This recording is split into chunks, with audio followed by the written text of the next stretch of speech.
Our top story tonight, some going down in November. Wars, spending. There has got to be something big a-brewing. They're using geese to guard prisons in Brazil. Does Biden know what Immigration Mexico policies. is? Would you scare Joe Biden? What are we laughing at? I think Butthole. Billy Mays was real. I'm a world-class skeptic. I don't know anything about Hunter Biden. I don't know who's big into cocaine and laptops. Why is that our problem? Complete, absolute incompetence. Like, who funds the news? It's a freaking inside job, man. The entire world's a stage and everything's fake.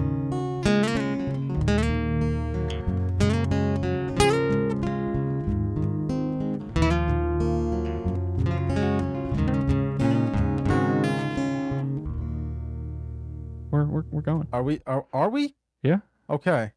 Are you sure? I think so. All right. We muted right now? I can't even tell. I mean, I think we're good. Well, check the sound on one of the feeds. Welcome back, folks. I hope I don't have to say this twice because tonight's been Welcome back to another episode of the Veritas Road on Valentine's Day. We're happy to be here. I'm in the studio with, I guess, my Valentine for today, John. John, will you be my Valentine? We're good. Okay. I'm not sure. Give me a sec. Are you okay? So we're back in the studio on Valentine's Day, which tells you where both of our lives are at. I hope you guys are having a lovely, lovely Valentine's Day wherever you're at. You know, send some roses and a case of roofies to the one you love. You know, do something nice for him. A couple of things to mention as we get started tonight. A, thank you for listening when you could be spending time with your significant other or your children. You're choosing to spend time with us. And I don't know if that's a good thing or a bad thing, but we appreciate it. We appreciate it. Go ahead, and if you want to support the show, check out the Patreon sooner rather than later. We're still running our early bird special.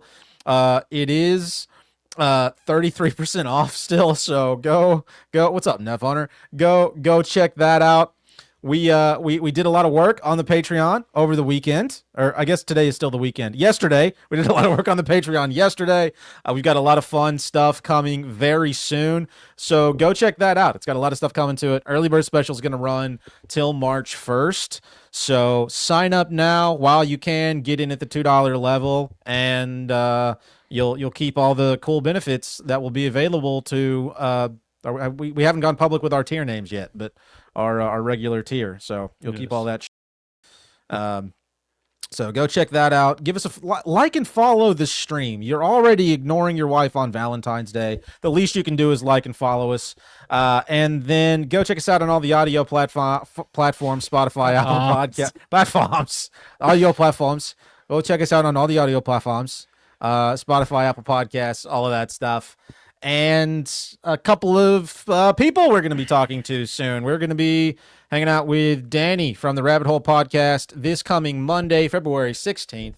It's 7 p.m. Central Time. That is going to be phenomenal. If you haven't checked out her show, which I feel like most people have, but if you haven't, it's really good. If you want like a short, concise, to the point overview of like any topic, she talks about literally everything, anything and everything. It's really good. Go check her show out. It's great. And then we'll be going live with Gray Pilled, with Jules from Gray Pilled on February 28th at or around 7 p.m. Central Time. He just liked my confirmation of the show literally as I was talking, so that's perfect. We will be going live officially that day at 7 p.m. So we'll be talking to him then, and we are looking forward to it. John, have I missed anything?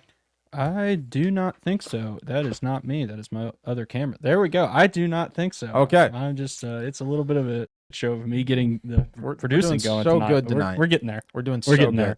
there. And I had listed on my things to talk about. I am sorry we haven't streamed as much lately. I had to move my sister, and then I did a pull up and pinched a nerve in my back. So more coming from us soon. But I have been the nice word is and so I'm trying to do better. I'll be doing my first workout in 2 weeks tomorrow, and I'm scared. I'm genuinely scared. I thought you were going to do that today. I was, and then I didn't. My mommy called me, and I went and spent like 3 hours drinking coffee with my mom. Okay, and that's acceptable. talking about conspiracy theories actually with my mom. So Oh, that would have been fascinating. yeah, it was kind of a good time. Yeah, It was yeah. kind of a good time. She gave me a Harvard collection, like a Harvard book collection on philosophy that I'm actually really excited to read. So it was honestly kind of a productive morning. Yeah, that's not bad. So I have no complaints about it. And then I didn't help my sister move at all, but my uncle called me. My uncle who has like a quarter of his heart works, and he smokes and drinks, so he's going to be dead soon. So I felt like I had to talk to him for however long he wanted to talk. He doesn't have a lot of time left, so that took up most of my day. Yeah, okay. Not to. That was a little depressing there at the end, but You're welcome. He's not your uncle. You should be fine. Oh, yeah. What makes you sad about that, John? Hmm. So a couple of things we wanted to talk about tonight. Was just like introducing a little bit more of the Patreon, which we'll be talking more about that as time goes on, especially on the go live date. We'll be doing something that day just to kind of show it off to everybody, just a little coming out party. So we're excited about that.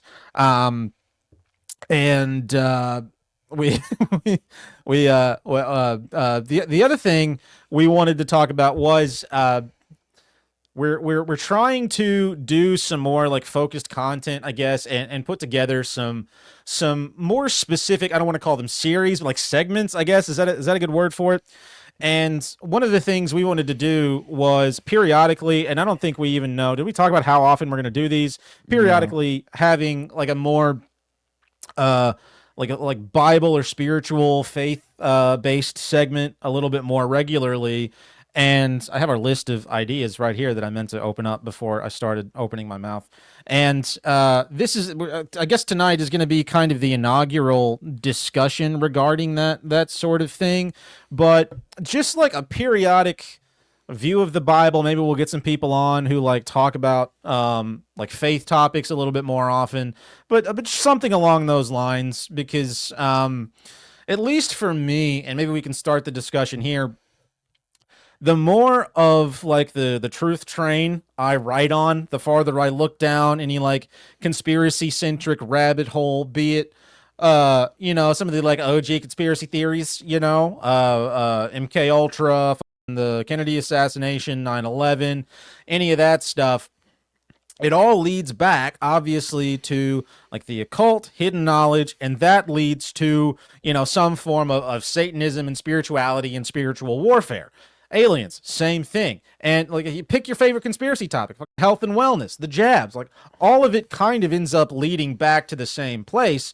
And so John and I sat down and kind of had the discussion of like, this is obvious, like this is kind of the end point where all of these things lead, and all of the different like pathways to get here are all super interesting. We don't want to stop talking about those, but we do want to spend more time addressing like what I think we both kind of believe is at the core of a lot of these like different discussions, different silos of information and questioning, and that is like spirituality, the spiritual warfare that's going on like constantly, be it in the media or in the 501c3 church system, like wherever. All of these avenues of investigation, all of these like conspiracy theories, all of these logical trains you could go down kind of all lead to the same place. And so we felt like it was a worthy thing to do, to just like devote a little bit more time to it a little more regularly. And so we haven't even workshopped a name for this segment yet. We should have done that. I meant to do that before we started the show tonight, but we're going to be doing a more regular segment on this kind of thing. And we just wanted to kind of introduce it, and our I guess one of the things that drove that is the fact that a lot of shit seems to be ramping up, and kind of parse that out, like the I think the spiritual world, the spiritual realm, is getting a lot more attention right now, right? Be it positive or negative attention. Like, obviously, there was like the whole NDS discussion with Alberino, but like even in the mainstream fear, like people like Joe Rogan are starting to talk about like going to church, which is just like super weird. The idea of like people like that even entering into the spiritual space. So people like Jordan Peterson now who are constantly like talking about biblical topics, but kind of pulling the spirituality and faith aspect out of it, which is a little bit strange. And then on the flip side of that, which that's kind of one avenue of where some of that discussions headed. You have like this odd resurgence of things like paganism going on right now. That's really starting to see a resurgence out there in the sphere for whatever reason. And then along with that, we have all the alien stuff that seems to be ramping up, all the disclosure stuff that seems to be ramping up, and like I said, it all seems to lead back to the same place. And one of the things that I think is worth noting is most modern spiritual institutions, and we can get into the 501c3 system, I guess, as soon as you want, John, but most modern spiritual institutions seem to bend over backwards to make their theology, their doctrine, their way of doing, church life fit whatever the prevailing socially accepted thing is, to make it fit science, to make it fit the gaze, to make it fit, diversity, equity, to make it fit whatever, the socially accepted thing is. And that is so like fundamentally backwards. We're talking about this alleged like super old spiritual tradition, right? These people say that this thing is like the one and only truth. It's the only thing that matters. Like what profits a man if he gains the whole world but loses his soul? But we're going to make sure that our stuff agrees with NASA because that's important, because science. Right. That makes absolutely no sense. And it's the same concept with like all the churches who are like are like pro-trans now, right? Like don't worry about the world, but also if you want to chop your 6-year-old's off, we'll support that because that's love. That's God love. Like, how did that even happen? That's a loaded question. That's an incredibly loaded question. Well, swallow the load and talk about it. I think you have to look at the structure of most of these churches and in the fact that, they're structured like businesses. Yeah. Right. And businesses exist, right, to do well in a marketplace. Yeah. And part of that is you kind of have to placate yourself to your market to get them to come into the door and patron your business. Right. And that's on the basis of it, that's what it is. That is what it is that a lot of these places they've structured their entity as a business, right? And they run it as a business. Yeah. Yeah, I mean that's and there's a great example of this out in the media. I don't know if you've seen the Righteous Gemstones. You seen that? No. Okay, so it's a television show on, I think it's HBO, but it for those people who haven't seen it, like it follows a family whose dad started a megachurch. He's essentially like Joel Osteen or Benny Hinn, like he's that kind of archetype, and it just follows like the goings on of this absolutely garbage family who runs a megachurch. And obviously they're like super wealthy, doing all this stuff for the Lord, but they've got to make sure obviously that the church does super well, and a lot of it's focused on finance. It's a hilarious show. But if you watch it, it depicts in like of what I see, having grown up in like very conservative Southern Bible Belt culture, it depicts a very accurate picture of what it looks like to be the person who profits from the business of the 501c3 church system. It depicts a very accurate picture of the kind of people that breeds and the kind of people that even like people who have good intent that go into running those systems get perverted by it, in my opinion.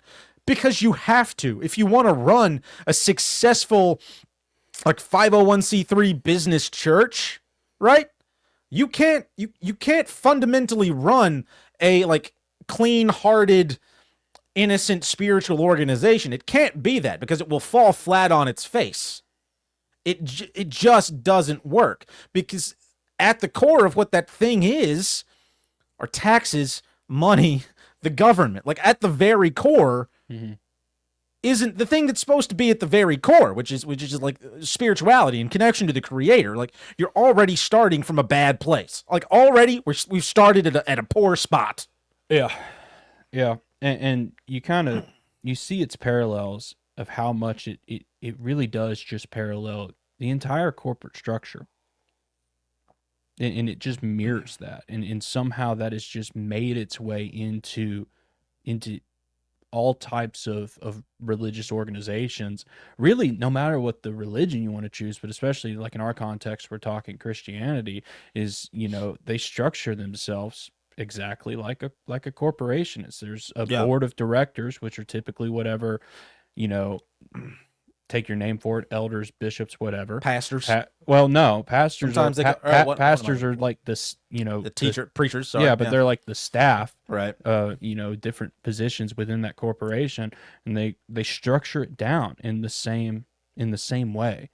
And if you're structured like that, you're going to mirror that, and you're going to behave like that, because that's what that structure is designed to produce. Yeah, and like, the more I think about it, it's a really incredible deception that the enemy has created on the church, because everybody there doesn't really recognize, hey, this is inverted and this is wrong, because that's their daily life. Yeah. Right. It's like most people, they go and they exist in that system every day. And then when it comes to when they go to church and it mirrors that system, like, this is normal. This is how it's supposed to be. Yeah. Well, that's a good point. The fact that it echoes modern corporations, it does create kind of, like, even though most people who go to work at a corporate job, I think for folks who are like genuine and awake, it's kind of uncomfortable. Like, it's a weird thing to go do. Mm-hmm. But the fact that, like, corporate church echoes that is comfy. Yeah, probably to them, it's probably kind of nice.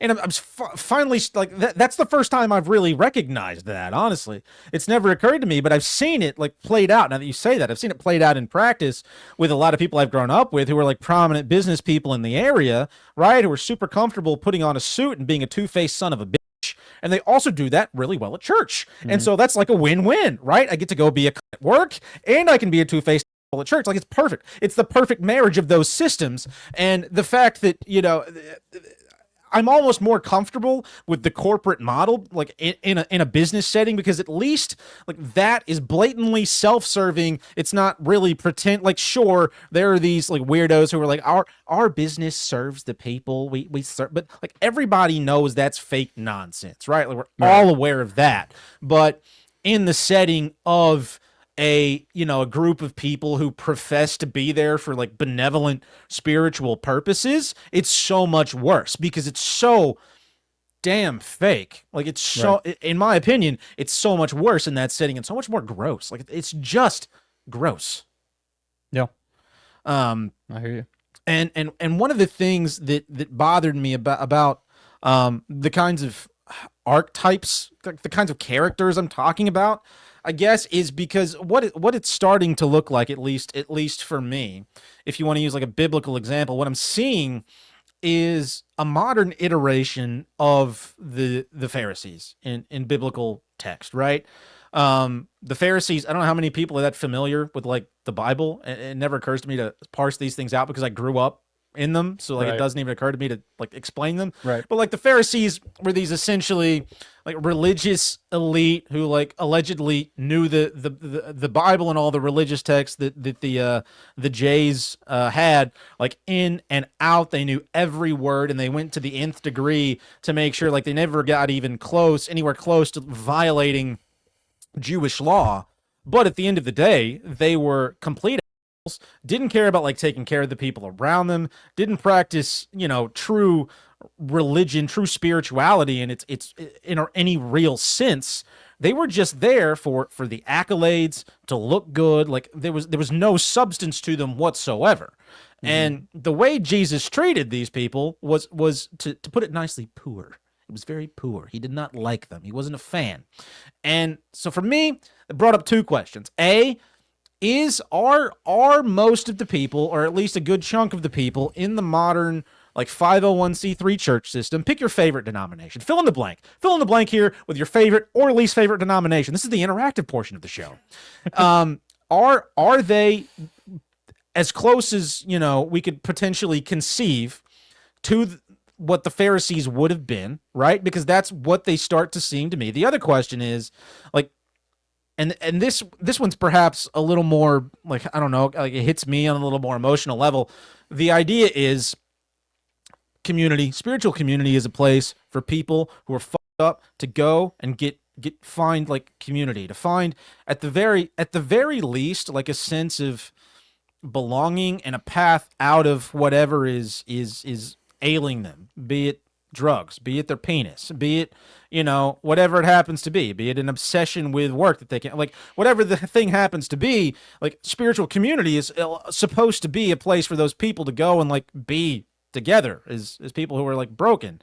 And like the question I wrote this down earlier today, like, is this modern system a place for like broken, lost, and confused people to go at all? I mean, and in my, I don't think it is, obviously, based on what I've been saying. Mm-hmm. But like, what are your thoughts on those two questions? Okay. So the first one, unpack the first one for me again. So, in my estimation, as I like grew up in and around modern like, church systems, so think a big building with a bunch of people in it, elders, preachers, pastors, whatever, all the stuff, right? Mm-hmm. A baptistry, a sanctuary, a vestibule, a foyer. Vestibule is a good word. Dude, vestibule is That was a great word. yeah. They have there are other church words. I don't remember the ones because we didn't use those in our church. No, I think what most of those were foyers. But Yeah. continue. But I feel like a lot of, especially the prominent figures in those organizations, are essentially modern day versions of the Pharisees. Like that's what they're starting to remind me of, because you see kind of repeated now, right? Mm-hmm. The same attitudes that the Pharisees had that were condemned by Jesus back in the day. Yeah. This and I was preparing for this show yesterday and today, and I kind of want to, I'll pull these up here in a second. I want to go over the 7 woes in Matthew 23. Right. Because I think those very clearly mimic people's behavior now. But you have like 2 things at play there. Modern churches, and I think Neff Hunter said this in the chat a second ago, like they become these like weird places of like business and commerce, right? It's so much of it is about the money, and even normies recognize that. Yeah. They're like, you can go to church and they may skip, this thing or that thing, but they never skip that collection plate. They always make sure to pass them baskets around. Right. So they've become seemingly places for like commerce, and they've also become places where the pseudo spiritual elite gather to just like pat each other in the back and jerk each other off, and to talk about like how much better they are than all these walking in the door, who might happen to be like drunks, or might happen to have legitimate questions, you might happen to be drug addict, or whatever that happens to be. Like, good luck being accepted into one of these systems that's allegedly for you if you're the person who's struggling, right? Right. Like, it's so completely backwards. Oh yeah, I mean, you're 100% right there. I think my only issue is I think just like portraying these people just as the Pharisees is probably a little bit too simplistic. And that's probably the scary thing about it. Because it's like the lesson of, everyone can kind of draw from the story of Jesus's interactions with the Pharisees and kind of can draw the conclusions. It's like, hey, these people are bad, right? Everyone, like, Right. it's pretty obvious in the way. Sorry, I'm going to put that back a little bit. It's pretty obvious in the way that those interactions always went. It's like these people are, misguided, right? They're bad, and they have, come to drastically wrong conclusions about like the purpose of the law and what it actually means to be a part of Yahweh's covenant people. Yeah. The problem is, I don't think it's right to ascribe that to so many people in the modern church, because I don't know how many people in that system have that type of mindset. I view the people in the modern 501c3 church system, Uh-huh. I view them more, and we talked about this a little bit with Garrison on our Patreon app, and Matt and his Straight Bible series over at NDS has been going through the Sermon on the Mount, and this has kind of started to shape my thinking on this a little bit. I'm starting to view most of these people more like the rich young ruler. Okay. And I feel like that is probably the best way to classify them. And hell, I could put myself in that, pardonably, in that, position as Category. well. Yeah. You think of that story, and everyone, like anyone who's been in a church tradition, regardless of it, the moral of the story is like, oh, this guy came to follow Jesus, and Jesus told him to give up his material possessions, and he didn't want to because he was greedy and he liked money. Right. Like, there's a little bit of an aspect of it, but it's like what I think we miss and we don't unpack the deeper level is like, hey, first and foremost, it's like this guy came to seek out Jesus. Yeah. This guy came to seek out, a relationship with Yahweh. He had very genuine intentions, but he had these subtle misguidings, right, that he did not realize that caused him to miss that, right? And the first, I talked about this a little bit on our Tuesday streams. Like, the first thing is, like, he had faith seated in things that he had no clue about, right? He had his faith, like, seated in the world, right? And he didn't know it. Yeah. Like, he didn't notice it, right? And he also was, like, in this, like, manner of, like, self-righteousness, because he asked Jesus, like, hey, what must I do to be saved? It's like, I've followed the law. I've upheld all of these commandments. What more can I do? Right? And Jesus doesn't answer him really with what more can you do. He's like, hey, drop your stuff, come with me, and I'll take care of you. Yeah. That's kind of what he's saying. And the church, a lot of the people in the modern 501c3 system, they fall into that category because, one, most of them, have probably a genuine desire to actually, like, be a part of the covenant people with Yahweh, but they have their faith seated in so many of these worldly systems and they don't realize it. So it's like they're getting pulled astray and they're getting pulled into all these different, confusing places, and then they're trying to morph theology, morph tradition, morph their religion to, like, justify those things. And then also they're also kind of pursuing their own righteousness. They're trying to in this place, like, hey, what can I do? What checklist do I need to keep? What rules do I need to follow to be a part of this thing? Yeah. And they miss the whole point of, like, hey, you got to go follow Jesus, be in a relationship with Yahweh, and be a part of his covenant people. Yeah. Like that's kind of it. But it's those two things that, like, that guy had pulling him back that prevents that. And they're very subtle, and I think more people are like that than just kind of this, Pharisee-like, I don't even know really how to describe it. This kind of pompous, like, hypocritical, very clearly, like, rejecting the law that they're promoting in their personal lives. I don't think there is as many people like that. Like, now when you get in, like, positions of leadership and positions of power in these systems, that's a different story. But in general, I don't think that's the mindset people are operating from, I think that, honestly, I think you may have just let it be known, folks. Mine was just a little bit changed on the show. I think you make a very good point there, but the only place where I think you're correct about the fact that people in positions of power are more likely to be more similar to, like, the Pharisee type of person. But I do think that probably trickles down a little bit more. I think. Well, yeah. I am not as charitable as you in the way I look at these behaviors, and what I do see a lot of is, like, ignoring the idea of, 'cause as far as I'm concerned, like the whole concept of Christianity can be boiled down to like two things: love God, love people. Done. Like there's not a whole lot past that, right? And there, obviously there's like a lot more like tradition and stuff that goes along with it, but like it's as simple as that. Like it's fundamentally that simple. But we've created all of this extra to go along with it, and we have a lot of people in whatever spiritual tradition you want to find who, the minute you challenge those things, bristle and say, oh no, that's bad, that's wrong, don't Right. throw the baby out with the bathwater, what are Right. you talking about? Right. And I think it's probably to some degree seated, kind of like you're saying, in a faith or an investment in like comfort and the lives that they already have.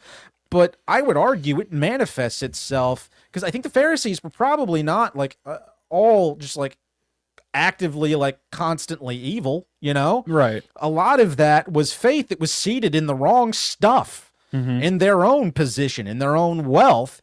We just see like an end game that was further down the line than maybe where the rich young ruler was. Right. Right. Right. And so I think that's why I see a lot of like the stuff that was going on with the Pharisees and a lot of people in the modern day church system, and especially in positions of influence or power. And that's, I guess, what concerns me more than anything is it's so, in my opinion, like you find it there so very, very, very often, and I would argue that's diametrically opposed to what those places should represent, yet those are the places that are most well known for spirituality. Right. Yeah, no, I'm with you there. And, I guess a lot of ways that I've been thinking, like, how would Jesus actually, like, if he was on earth today, interact with these people? Would he interact with them the way that he, interacted with the Pharisees, where he was, like, very, very, harsh and stern, and he was calling out, like, their hypocrisy, and was, like, calling out, like, hey, you do these things in public, but I know what you're doing in private. I know what's in your heart. And I've kind of, like, I feel like he's going to talk to him more like he would talk to a lot of these people, like more like the rich young ruler. It's like, drop your shit, follow me. Like this stuff that, like, sell your house and follow me. Yeah. Forfeit your 401k and follow me. Right? Like empty all the money in your bank account and follow me. Right? Sell your, if you have a vacation house in, Malibu, sell it and follow me. Like all of these kind of comforts that you built for yourself, sell it and follow me. And I feel like I think that's how he would interact with a lot of people in the 501c3 system. Hell, I kind of think that might be how he would interact with me. I was like, I'm sure I've got a lot of those things in my life that are still kind of, tied down. I don't really realize it. And like part of a walk in a relationship with Yahweh is like, hey, he's just going to expose those things to you and shut them off. Like that's the big thing that you have to go about. But that doesn't, I still, to your point, that doesn't neglect like the authority aspect that's in this system. And it also is very dangerous, right? Because this system has taken on the authority of this is what it means to like follow God. Yeah. This is what this looks like. It is something that you have to address. That's, I mean, and that again, like I'm not trying to like get into some kind of weird argument, but like that's why I look at the Pharisees. Like that's why that's my immediate thought, is because these are the people who've taken on the authority to say, we're the representatives of God in the world. That's what they say. Yeah. That is what those people would tell you. Yeah. We are his representatives because we go to this building 3 times a week. Like that's Yeah. and B, like it's terrifying because like very dissimilar to the way the example of how we're supposed to live our life did. Like you're never going to see these people caught dead hanging out with just like regular Joes in bars, and good luck having honest spiritual community with these people. Like when I asked the question about like, is church a good place for like, or like modern church is a good place for people who are like lost, people who are broken, people who are confused. I asked that because like in my life, I spent a lot of time like working in restaurants and dealing with people who are all of those things. Right. Right. And I felt more spiritual community with them than I ever did in any modern like church system. I was able to have like deeper, more meaningful conversations with them, for them and for me, in that arena than I ever have been in any kind of like modern day religious organization. Like, period. Fundamentally, all my interactions with those people were real, were genuine, and there was none of this like, high and mighty, this is the law, you better not do X, Y, or Z, show up here at this time, stuff. There was never any of that. It was just honest, real expression of what it is to be a person, what it is to be lost, confused, what it is to, whatever it happens to be. Like, it was just real. Yeah. And that's not what you get inside of the, four walls of baptistry and a podium. Yeah. No, you're 100% right there. And, I don't know, like if your question to that point is like, what causes that?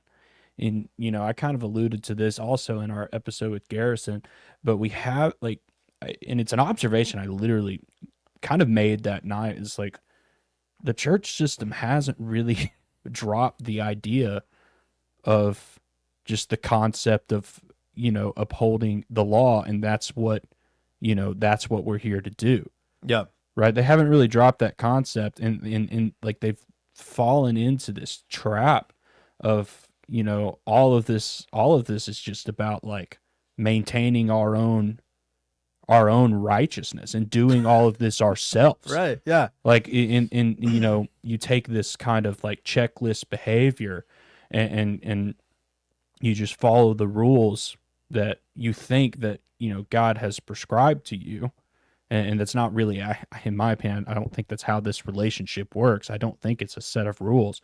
And you've lost focus into just following that. Yeah. And it's a weird way. It's kind of what religion is in a weird sense, and why, that, just the human concept of a religion is actually not, in my opinion, really that biblical, because it's like you just make all of these traditions and rules to, in a way, improve on God. Right. Like that's the mindset. Yes. And dude, that mentality has been a part of humanity for a long time. Yeah. I mean, since the fall, because it's like, you think of like when the serpent's in the garden, he asks Eve like, hey, did God really tell you you can't eat from any of the trees in this garden, or any of the fruit in this garden? And she said, we can eat from any of them, but we can't touch that one. Except for that one. No, but think of what she said. We can't touch that one. Yeah.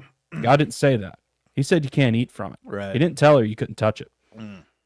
So it's like, even like kind of almost immediately we were doing that. Yeah. There's something about like that deception. Like we were doing that immediately. And it's a heavy thing. And I don't really even know how to confront it.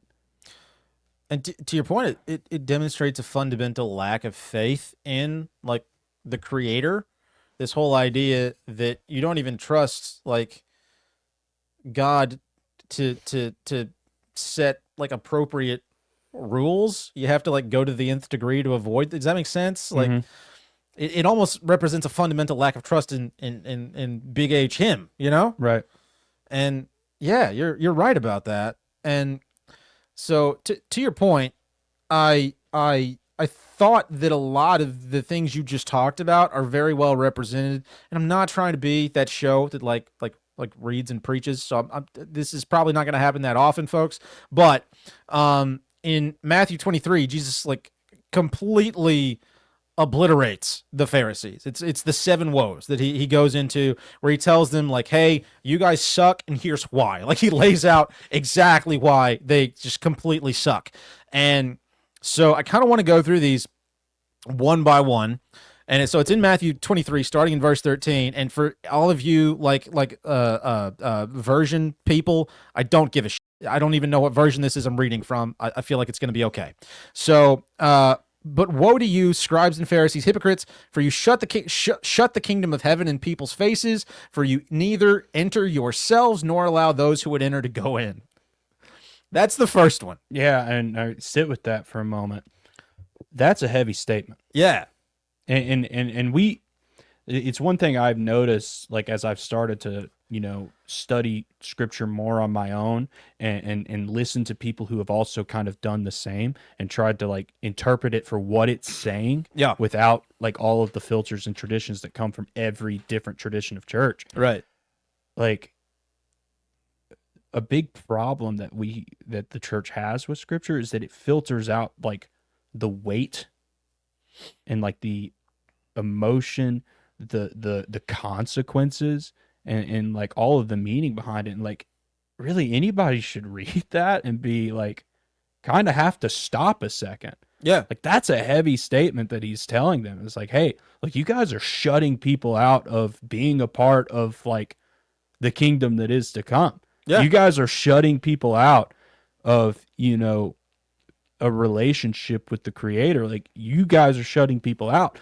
And to them, they probably don't realize that, Like Yeah. that's a heavy statement to kind of have to sit and internalize. It absolutely is. And I guess, again, I'm much less charitable than you tonight, but the first thing I think of is how much this happens now, Yeah. all the time. Like, pick your favorite religious tradition. They're constantly saying this person's going to hell, that person's like, it's constantly, you better not hang out with them, they're going to hell. It's the exact same thing, in my opinion, as opposed to like, take a look at the way Jesus dealt with people with issues, right? Right. What did he say to the woman at the well, right? What did he say to the prostitute that got thrown down in front of him? Right. You're going to be all right. Just don't do it again. Right. That was it. Right. Like that kind of thing represents like love, compassion, but also respect for the fact that like, A, I'm here for you, and B, you can do better. Mm-hmm. And the way that we, and by we, I mean like a lot of people who have grown up in the modern like church system approach people who aren't of that faith is like this concept that they're functionally like they can't do anything, they can't do any better. Yeah. Like, I'm the one with the knowledge, you're the let me tell you exactly how to live your life because you're not capable and I know better. Yeah. And like combined with that is this whole idea of like it's not go do better, it's you can't do better. Like, Yeah. Yeah, and that just leans on like, in my opinion, what is a fundamental misunderstanding of what all of this is. Yeah. Is like, Christianity, it's literally just it's a relationship with Yahweh and being a part of his covenant people that is to bring about basically restoring his original plan here on the earth. Yeah. That's what it is. And if you miss that and you don't have that like fundamental thought process, you're gonna do exactly what you said, right? And I lost the train. Little dead air there. Well, yeah, I'm sorry. I lost my train of thought because I wanted to speak. You said something that I wanted to speak on. We need to get you a notepad, bud. I need to get I have one somewhere. I'll grab it in a second. Okay.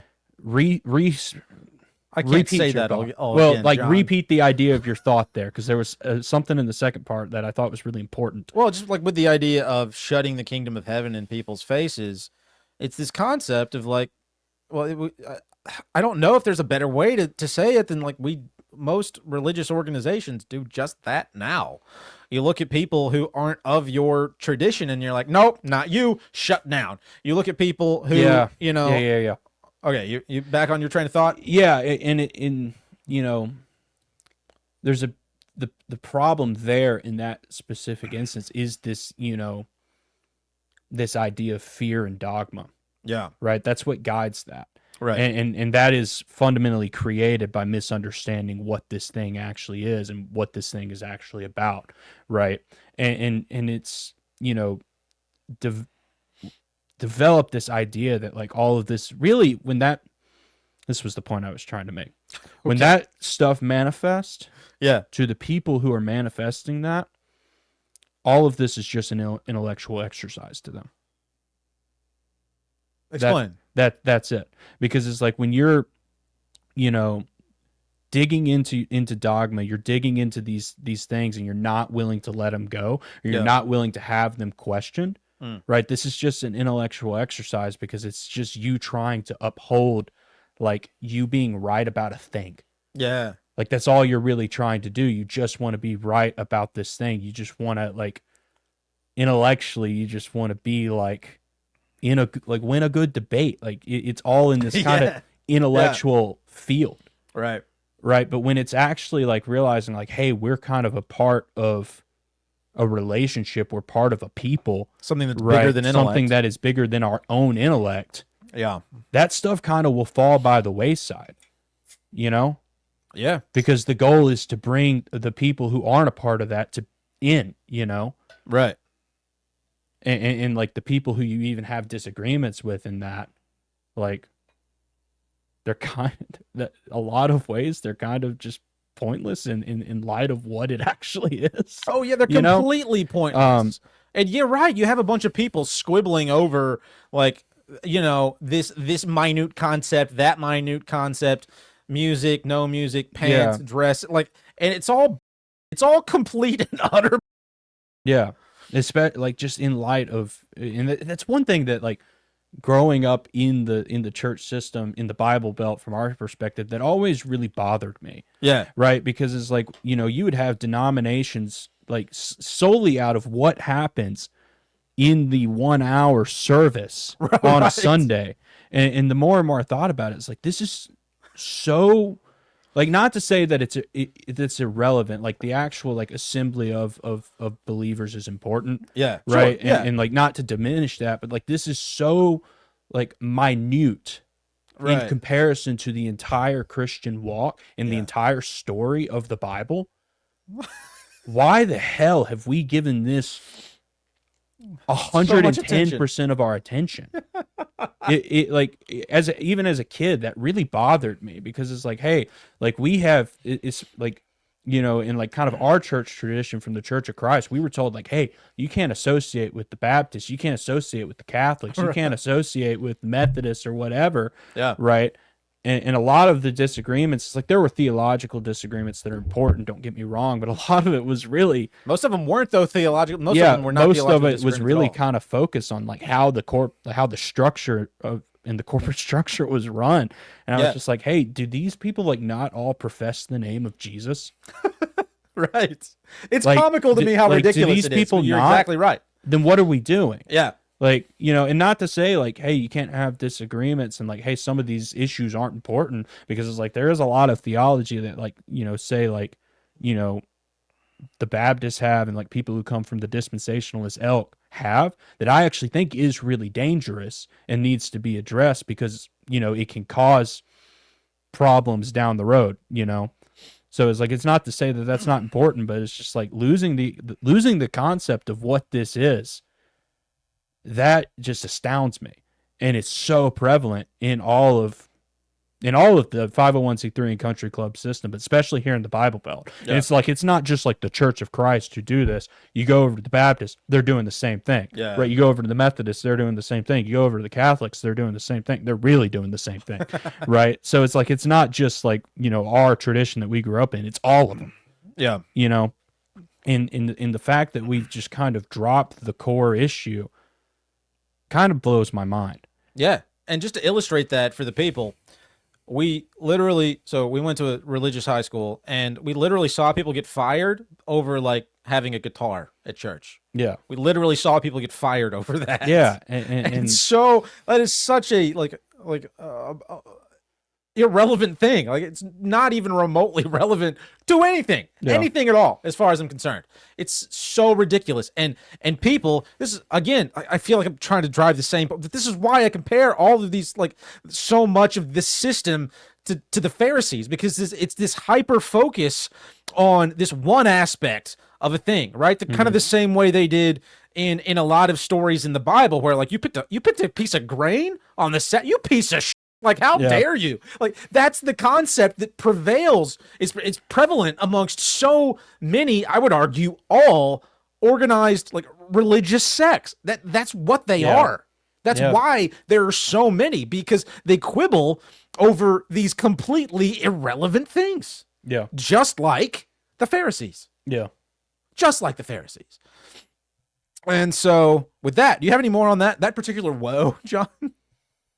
No, I mean, and as you say that, it kind of, I think describing it, like a lot of this stems from this all being just an intellectual exercise, kind of puts that into perspective. Because even for the Pharisees, it's like, hey, this is just an intellectual exercise. Right. Like, when the Pharisees came and accused Jesus of that, they were just trying to get one over on him. Yeah. Right. They were exactly. trying to just kind of validate their own understanding of the law and like, hey, their own,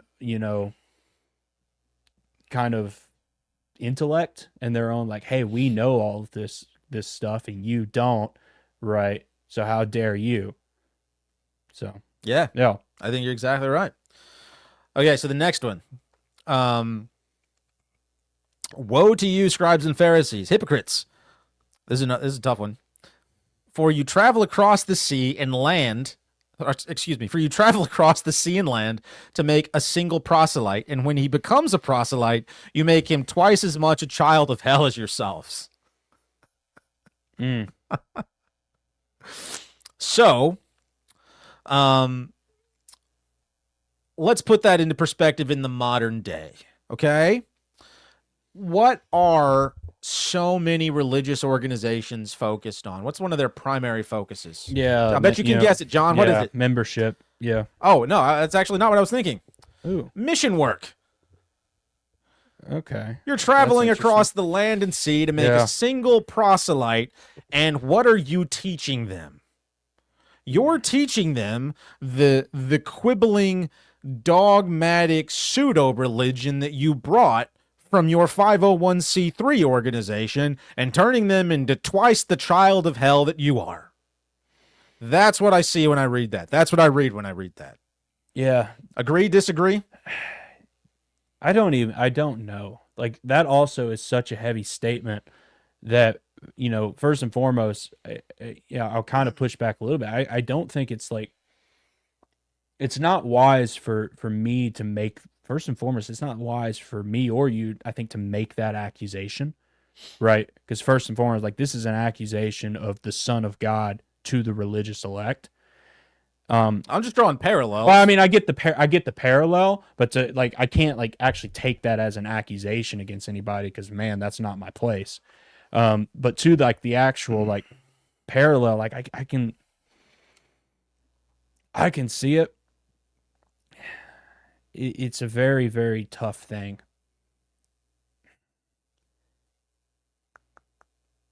And I don't know if I actually have a great answer off the top of my head because, my biggest thing, especially when you look at like missions in the 501c3, country club, Bible Belt kind of church system, it's always like, hey, we have to go really far. We have to go out and we have to go to like we have to all go of find these, brown people to take pictures we have with. to go to all of these different poor places and then like, hey, your backyard is, burning to the ground.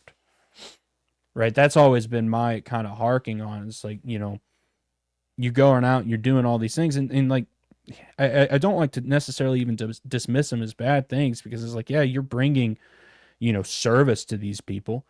And that's like the biggest thing that this is supposed to be is service. It's like, showing the creator to people through service. And there's nothing wrong with that. But it's doing that and just leaving your own backyard burning down. The people who are right there, who are looking at you, kind of calling out for help, and you're just leaving them to the wolves.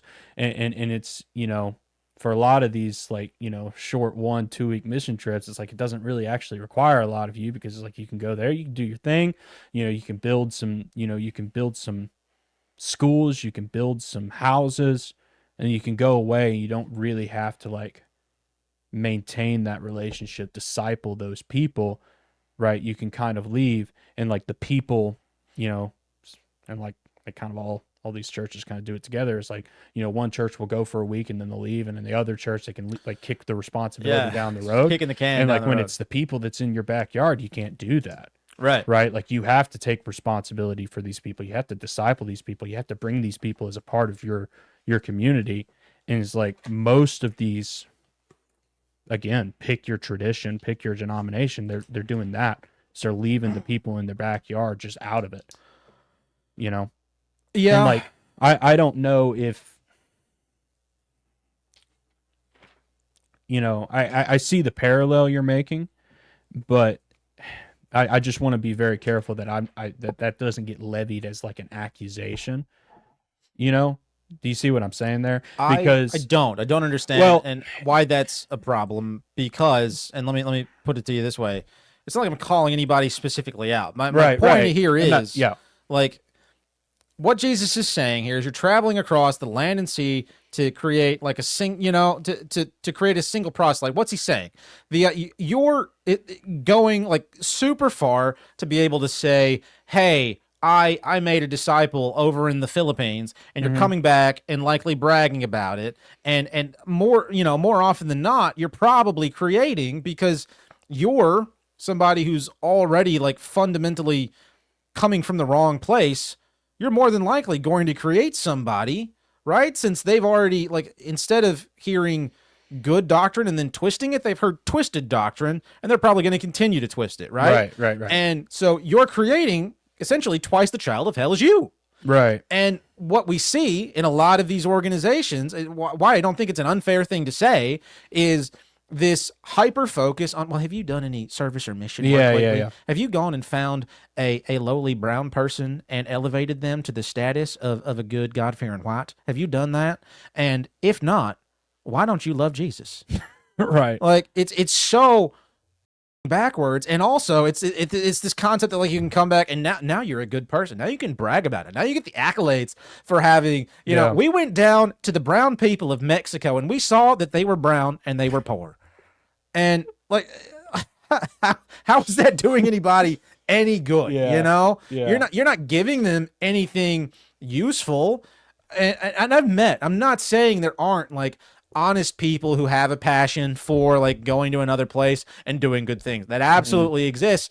But what he's talking about here is real. And I think it's real now. And I think it happens all the time. Oh yeah. I mean, I don't. Let me one more thing. Sorry, Okay. I'm No, not you're trying to good. cut you off. One more thing that I wanted to mention is like that fear of like criticism that you and I don't want to like speak for you here. Okay. But like I think that fear of criticism comes from a place of a little too much worry about like over criticize. Like so many people react to that concept the same way you do. Like, well, I don't want to speak for other. It's not like you're standing in front of somebody and telling them they're going directly to hell. We're Yeah. talking about like generic themes and behaviors that are problematic. I don't think it's you like, you know, agreeing that this mass of people is going, are on that's a not road what straight to hell. That's not what I was trying to say. Like the parallel you've made is 100% legitimate, right? But the claim Jesus is making is actually like is spiritual in nature. It's like he's telling them like straight up, like, hey, you're leading, you're keeping these people out, Yeah. right? And like that's an indictment that obviously we can't make. Right. And I was wanting to make sure that I made that clarification that like, hey, we're not making that indictment. Oh, We're like sure, drawing yeah. a parallel of like, Yeah. Things that people are doing that are similar to the times, like in the 501c3 system. Right. But like Jesus is making like a very clear, Because he actually like, knows. he actually knows, and he's making a very clear indictment to these people that like we don't have the authority or the knowledge. or the knowledge to create. Like you can see parallels in their behavior, but like that language is like twice the child of hell that you are.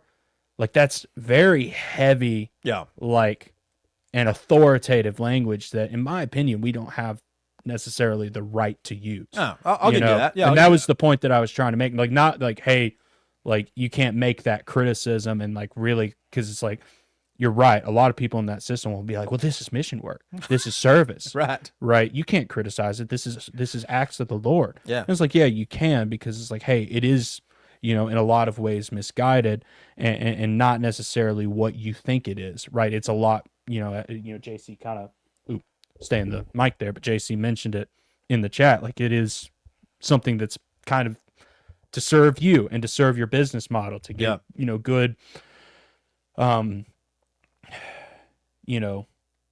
photo ops for social media and fundraisers and all that stuff that the business does. Yeah.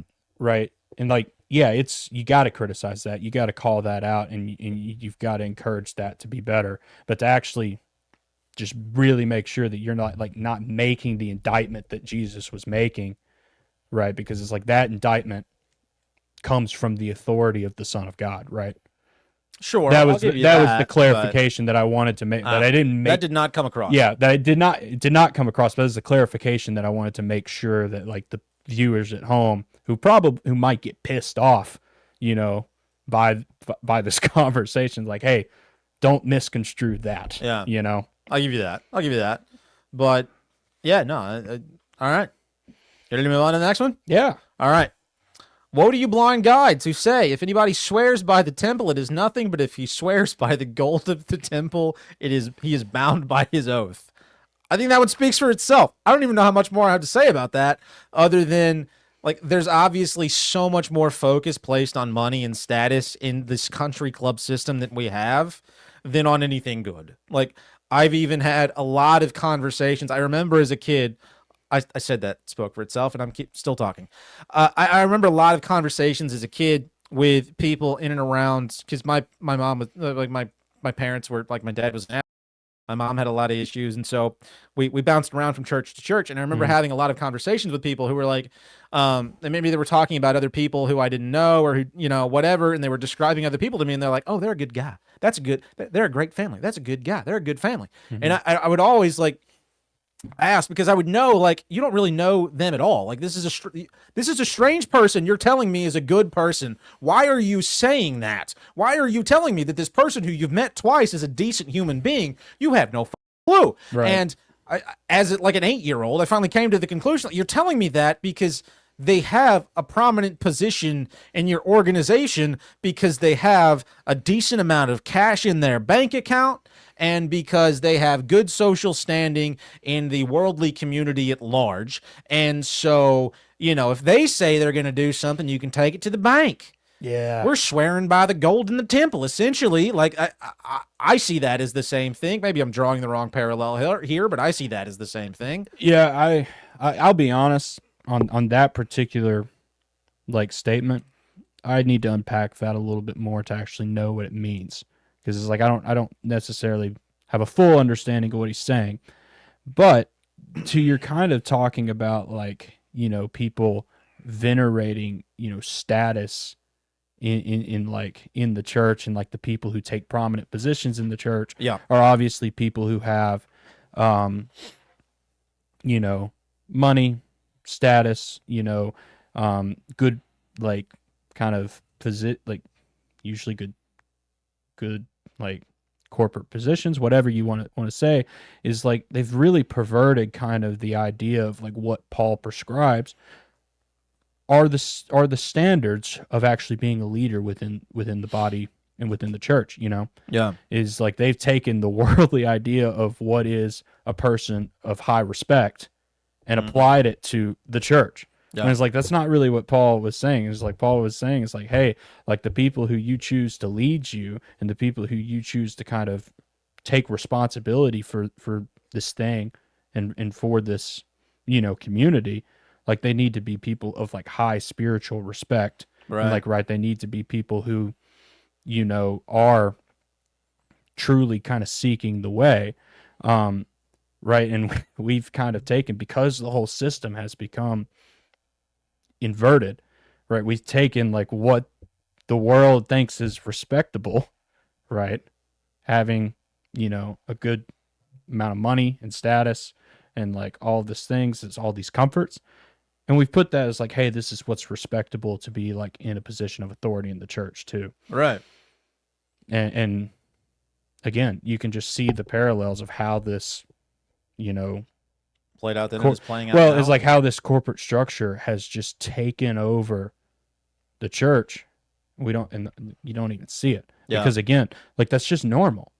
Like that is normal in the world today. Right. Like it's normal that like, hell yeah, you respect the people who have money and power and status, and like the people who like have the ability to influence, like you respect those people, yeah. right? You respect the CEO at XYZ corporation, Right. right? So why wouldn't we just respect them in this position as well? Yeah. It makes sense. You know, like it literally it's just norm. It's like it's normal, and Yeah. like people just don't see it.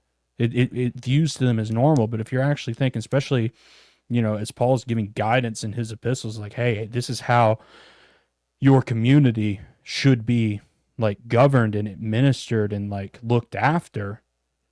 Like the standards that he's given these people are way higher than that. Yeah. They're way higher than that. Mm-hmm. And it's missed. Completely. You know? Completely missed.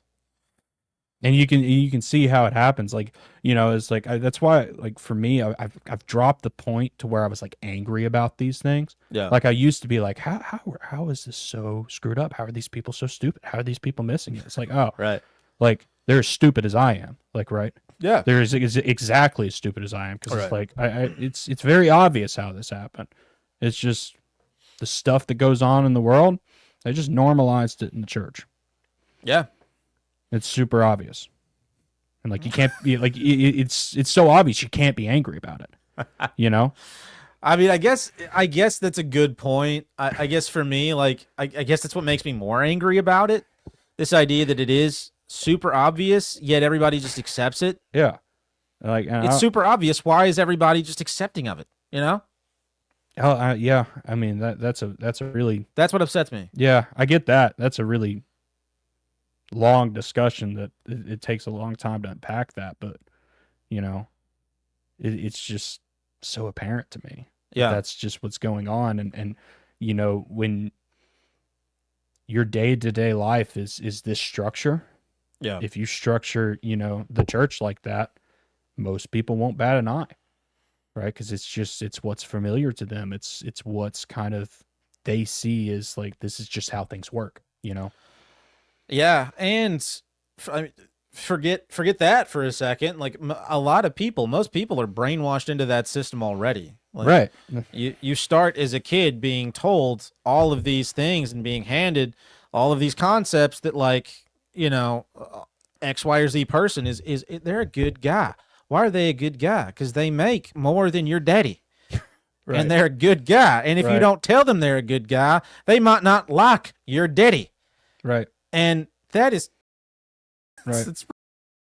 it's so counter biblical. It's so anti-Christian. It's all of that stuff. Right. And that's one of the, in my opinion, prevailing tenets of most religious organizations. Yeah, no. It governs right all there. social interactions inside of those walls. Like you look at, I mean, you can look at any, especially like Protestant, Yeah. you know, Protestant organizations, because we're at the traditional Orthodoxy organizations are a lot different. Right. Still, government structure still just as problematic. Right. But like the Protestant structures, it's very like you know, you look at, you know, any eldership group, it's all going to be people who like, yeah, they've got a lot of money, Yeah. they've got a lot of influence in their local community, you know. They're kind of like senators. Yeah, like they're going to be the doctors and the business people in Yeah. that community, Right. and that's what they're going to be. And you know, like, is there as much in like I don't know, maybe there is, you know, I can't speak for every single church out there. Is there as much consideration for their spiritual qualifications to be in that position? Yeah. Right. Oh yeah, no, and I've been in a lot of different organizations that were having like essentially elder elections. They'll say like, Yeah. yeah, and it's basically like a ballot. It's like electing somebody into office. It's so they used to bet, like they used to draw lots and essentially just give it up to God, right? Mm-hmm. Like let's draw lots and see who. Well, that was for the apostles. Yeah. But they would pick. So that was. Yeah. But it seems like they would take their time and pick not functionally people. That's just the feeling I get when I read biblical text. But Now they're like, well, cast your vote, and we'll see how many people vote for him, and then we'll talk about it, and then we'll see who's the most popular, and if everybody likes him and they make enough money and their daughters are hot, we'll put him in. No. So backwards, so completely backwards. If Yeah. their daughters are hot, I'll give it to you. But past that, I'm not interested. Yeah. I'm not interested in your bull. I'm just not. And so, with that being said, and do you have anything more to say on that before I move on? Okay. So the next one, woe to you, scribes and Pharisees, for you tithe mint, dill, and cumin, and have neglected the weightier matters of the law, justice, mercy, and faithfulness. These you ought to have done without neglecting the others. Yeah. You make sure to put that cash in the plate every week, right? But how do you act? It's as simple as that. Like, you make sure to very publicly write that fat check. You wrote a fat check. Thank you. We like our money. We're a country club. We appreciate your donation. What else are you doing? What is your life like? Forget the money. What is your life like? Yeah. And I can tell you from personal experience, and I know you know who I'm talking about, money will cover a world of sins. You can scream yourself red-faced at a football game and no one will give a f if you have a lot of money. You can insult people up and down and tell them they're pieces of shit. If you have a lot of money, you might even get a building named after you if you have a lot of money. Yeah.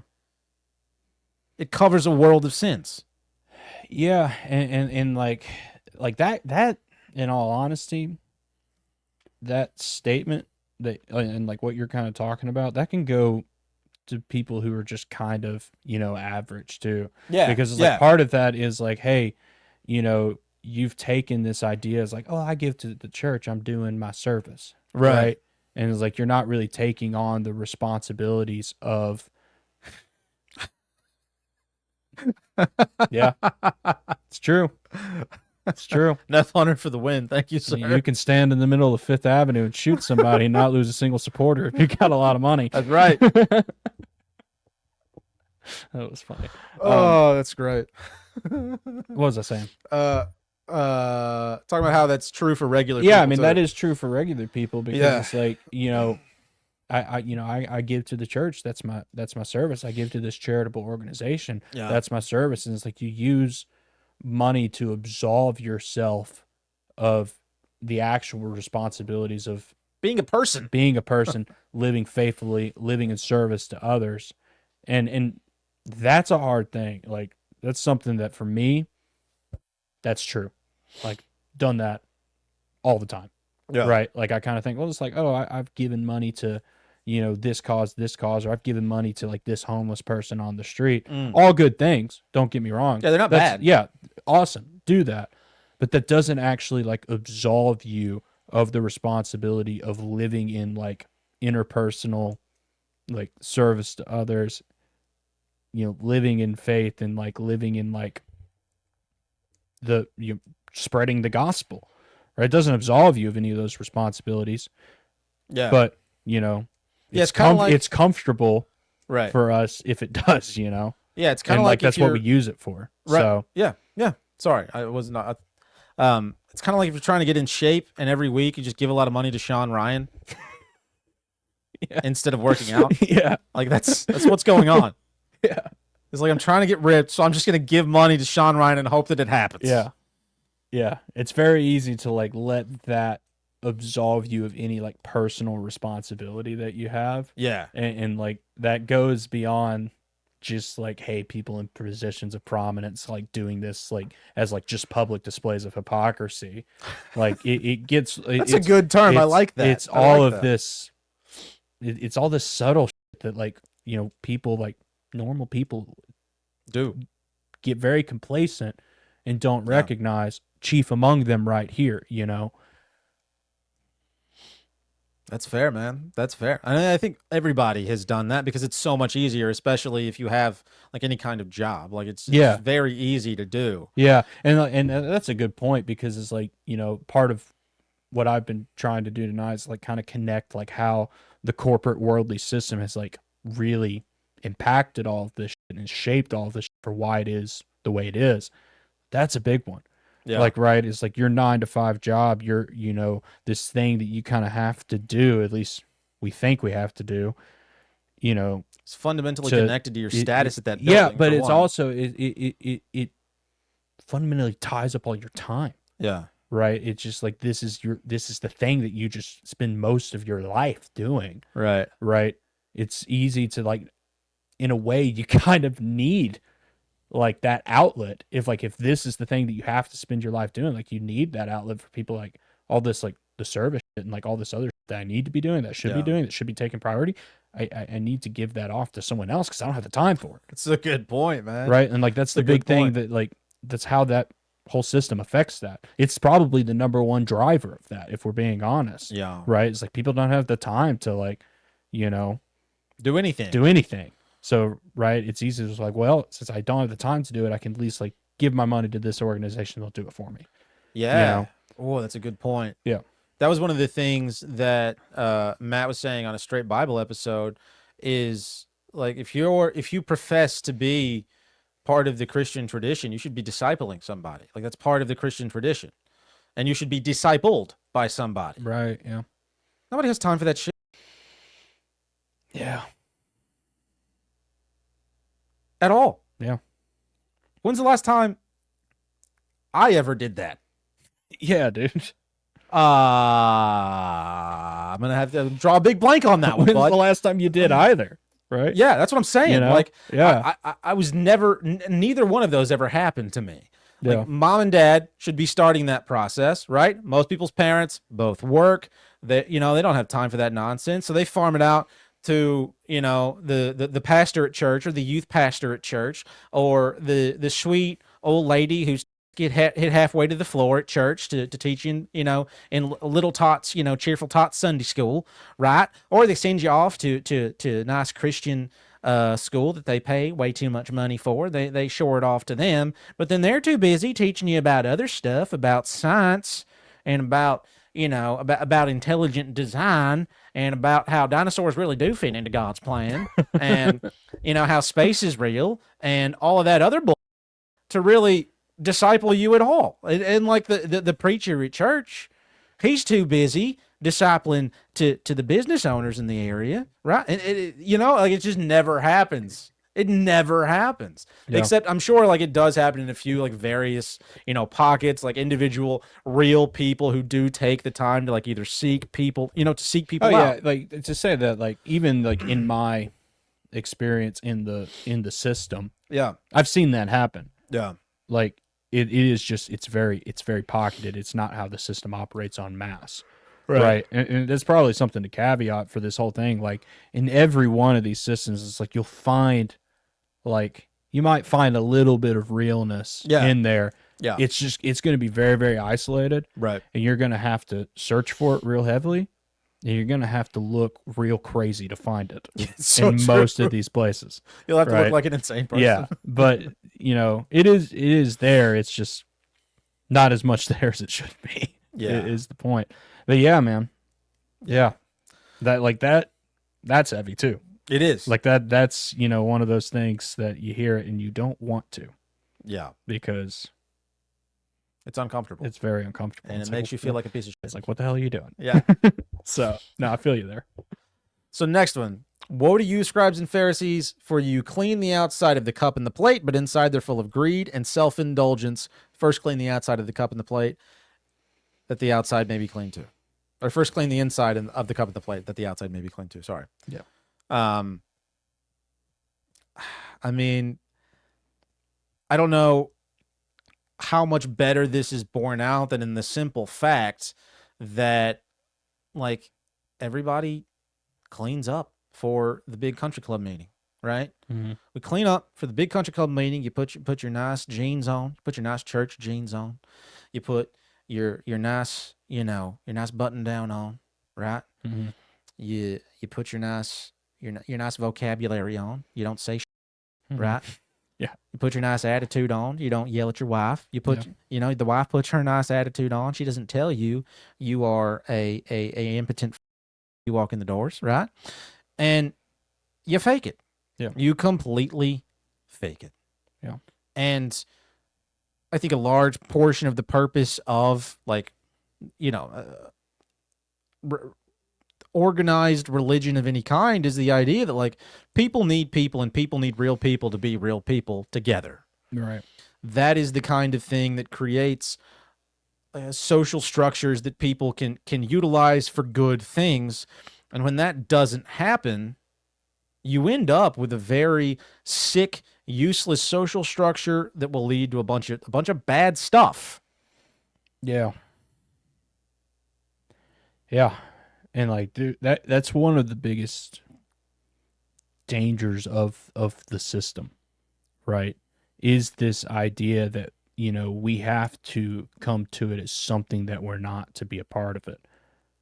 Because again, I keep harking on it, but that's how the world's designed. Yeah. Like that's how the corporate structure is designed. You put on a version of yourself to go to your job. You Right. put on a version of yourself to sit in the, you know, the meeting on, you know, freaking forecasting or whatever the is. Yeah. Like that person that you put on day to day in that system, and like everyone acknowledges that. Like that's not your real self. Right. Right. Yeah. That's not real. This is work me. And like, yeah, everyone acknowledges that. Like that's a normal thing. Again, just taking that on to Sunday. Like, dude, that's not normal. That's not supposed to be normal. Yeah. And like, you know, taking that, you know, worldly normalcy into the body of believers, like, yo, it's not what this is, man. Yeah. It's not what this is.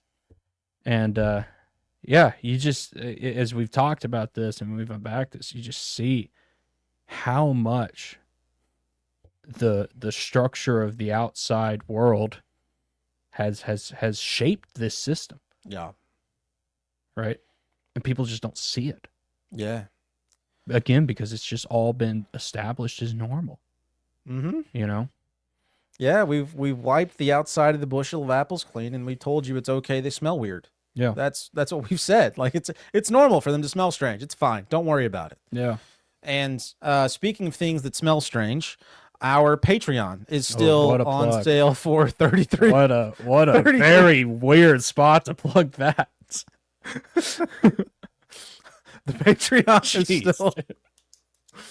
I keep missing this mid-ep plugs. These mid-ep plugs. Yeah. So You did not plan that at all. That is a horrible, horrible spot to plug. I'm proud of that segue. That's horribly Jewy. That's just, It is. yeah. I figured I'd steer into the skid. Like, goodness. Go check out the Patreon. It's 33% off I don't right even now. want to put the QR code up on. So like that felt John, put dirt. the QR code No, up. That felt dirty. Put it up. That felt People need to see the QR code. there. Well, I'm on the wrong scene. There. It's there for a second. All right, It's you can going scan away. the QR. That- No, John, put it back up. You can What? scan the QR code. It'll take you directly to our Patreon. Go check it out. You'll get bonus episodes, some bonus streams as well, behind the scenes content, extended content, all that stuff. We have a list of benefits somewhere that I lost. I will go back through and get it before we do the official release of this. It's all been assigned to tiers. The tiers Yeah. are established. They are not published yet. So. Right. And we'll publish those on March 1st. So go sign up while you can for $2. It's $2 a Going month, away. 33% off. So go sign up Yeah. now. It's going to be a good time over there. So Ugh. yeah. See, that's how I feel every time. You get to feel Yeah, how I know. feel every I time, get that. I because get that. I'm given the responsibility Yeah. of doing that. I get that. But And it so now was you get to just- feel it too. it I was- actually feel good about this. It was just so poorly timed. The content of the episode. It just happened to occur to me. Ugh. It hit me all of a sudden. Could be, what we were talking about. All right, so the next one. Let's move on fast as possible. Just you know how we've been talking about like the The hypocrisy. it's such a horribly timed intro or plug. Such a horribly timed plug. I thought it was perfect. So, moving on. Very much shows that we are not speaking from any position of authority on any of this. Yeah, we're garbage people. yeah. So, Move on. Yeah. woe to you, scribes and Pharisees, for you're like the whitewashed tombs which outwardly appear beautiful, but within are full of dead people's bones and all uncleanliness. So you also outwardly appear righteous to others, but within you are full of hypocrisy and lawlessness. Guys, I know you said a bunch of humble stuff earlier, John. It's my turn. I do this all the time. Like, it's so easy to do. It's so easy to do. I can put on the right language to look like a good person, right? I can say all the right stuff. I can spout Bible all day. Like, Yeah. I can pretend with the best of them, and I know everybody in that building can too, because we all learned it at the same place, and it was within that sanctuary right there where we learned that we didn't talk about all the, the stuff we did last Friday night. It was in there that we learned that we didn't talk about the fact that Dad gave Mom a fun right uppercut to the left eye last week. Like, it was in there that we learned all of that stuff and how to appropriately act around the other people in that space, how we all lie together, and that makes it okay. It's togetherness, right? We all lie together, and somehow that makes it fine. We all do it together at the same time. Everybody's fake, and thus it has no utility to anyone. But this is what we all do. Yeah. Yeah. And that's where we learn it. That's one of the places we learn it first. That's 100% where you learn it, and it stems from this idea of it all coming from this just idea of it being an intellectual exercise, and like the way we impart Bible knowledge. I've noticed this a lot, especially like as I've watched, NDS's Straight Bible series. I've noticed this a lot about my upbringing and like my Bible upbringing. It was all intellectual, right? Yeah, it was all just from this standpoint. It's like, hey, you should know all of this stuff, and that's it. Like, you should Right. know book, chapter, verse. You should know, right, what the Bible says about these topics. You should know, like, all of the rules and the checklists that the Bible supposedly espouses. Like, you should know it, but that's it. You shouldn't actually understand, like, what is being spoken to you. Right? What the Bible is, what the story is, how you play a part in that story. Right, the stuff that is actually what it's trying to convey. You shouldn't understand that, and you shouldn't understand like how you actually pursue that, but you should know, like, on an academic and intellectual level, you should know it all. And that breeds all that other crap that you were talking about. Yeah. Right, because it's like we can all come in and we can, like, espouse our Bible knowledge, and it's like I mean, I still fall guilty of that to this day, because it's like, theology is interesting, right? Yeah, and like sure. And theology is just as much academic. Well, not just as much, but it's a lot of it's academic, right? That's how, like, that whole. It's all how that works is like there's a big academic component to it. Like, people study so much, they study all ancient languages and all that stuff, Right? And like I find myself guilty all the time of like I'm like my theology's better than yours, right? Yeah. Like, I know all of this more than you do, Yeah. right? It's an easy danger to find I do the yourself same in, thing, yeah. right? And that system does breed that in a lot of ways, right? And then it breeds the stuff you're talking about, because it's like, hey, like, we can go in together and we can, like, tell each other how much of all this stuff we know. Right. Yeah, it's like a And circle that, jerk. Yeah, and Yeah. like that be what it is. Yeah. But you actually miss, like, the purpose, the story, how you play a part in that story, how the creator's bringing you along in that story. Yeah. You miss that. Right? Yeah. Yeah, I think you're right. And you mentioned the whole idea of like knowing book, chapter, and verse, and how that's kind of ridiculous. Yeah. I've wondered for a little while now if part of the reason we have those, and this is heading down the conspiracy train a little bit, part of the reason we have those is to help break up and disjoint good, useful religious text. Oh yeah. And absolutely. Like, I've reached a point now where I kind of almost refuse to engage in the whole book, chapter, and verse aspect of it. Yeah. Like, absolutely. When was the last time you took let's use an easy, like, learning, like having to read, literature in school, like Shakespeare. Sure, it's broken down by, like, you have little numbers next to the lines in those things, so you can, like, know if you're picking up at a particular spot where everybody's picking up, but nobody's breaking that out. Right. into like chapters and verses like they do with biblical text. I don't know why they do that. Like, it makes no sense. Yeah. No, that's It's 100% weird. like I think part of the deception, because it's like people will take, it's just the easiest way to take the Bible out of context is you Yeah. pull, a sentence, right? But you can assign like chapter and verse, and like, somehow we've perceived in our minds that this is how the writers wrote it, Right. right? And that like each verse has like its specific, like you just think about like that was separated by men hundreds to thousands of years later. Right. Why is that relevant? And it is just a great way for people to take things out of context, right, and misunderstand the thing. Yeah. And make it very disjointed for people to actually like understand scripture for scripture, Yeah. right? Because it's like a lot of, it seeds division, because it's like a lot of people now argue over these out of context things. And it's, yeah. No, Absolutely it's true. 100% a tool of the enemy. Yeah. And then people get into measuring contests by like saying like, well, 1 John 17:43 through 85, like, and they'll like, why are you doing that? Just say the thing. Like, Yeah. it's impressive enough that you remember it and can quote it. Just say it. You don't have, like, Yeah, and like I've gotten to the point where I get very, very skeptical. Like, especially like you see it in like social media Christian influencers all the time, is they'll espouse like one Bible verse and they'll say a thing about it, and they'll talk for however long the video is about what this thing says. It's like, hey, this thing is, not only is it in the context of all of the things that are written before and all of the things that are written after, but it's also in the context of the time period of the people that wrote it. Yeah. Right. And like all of that is not grabbed by the book, chapter, verse. Right.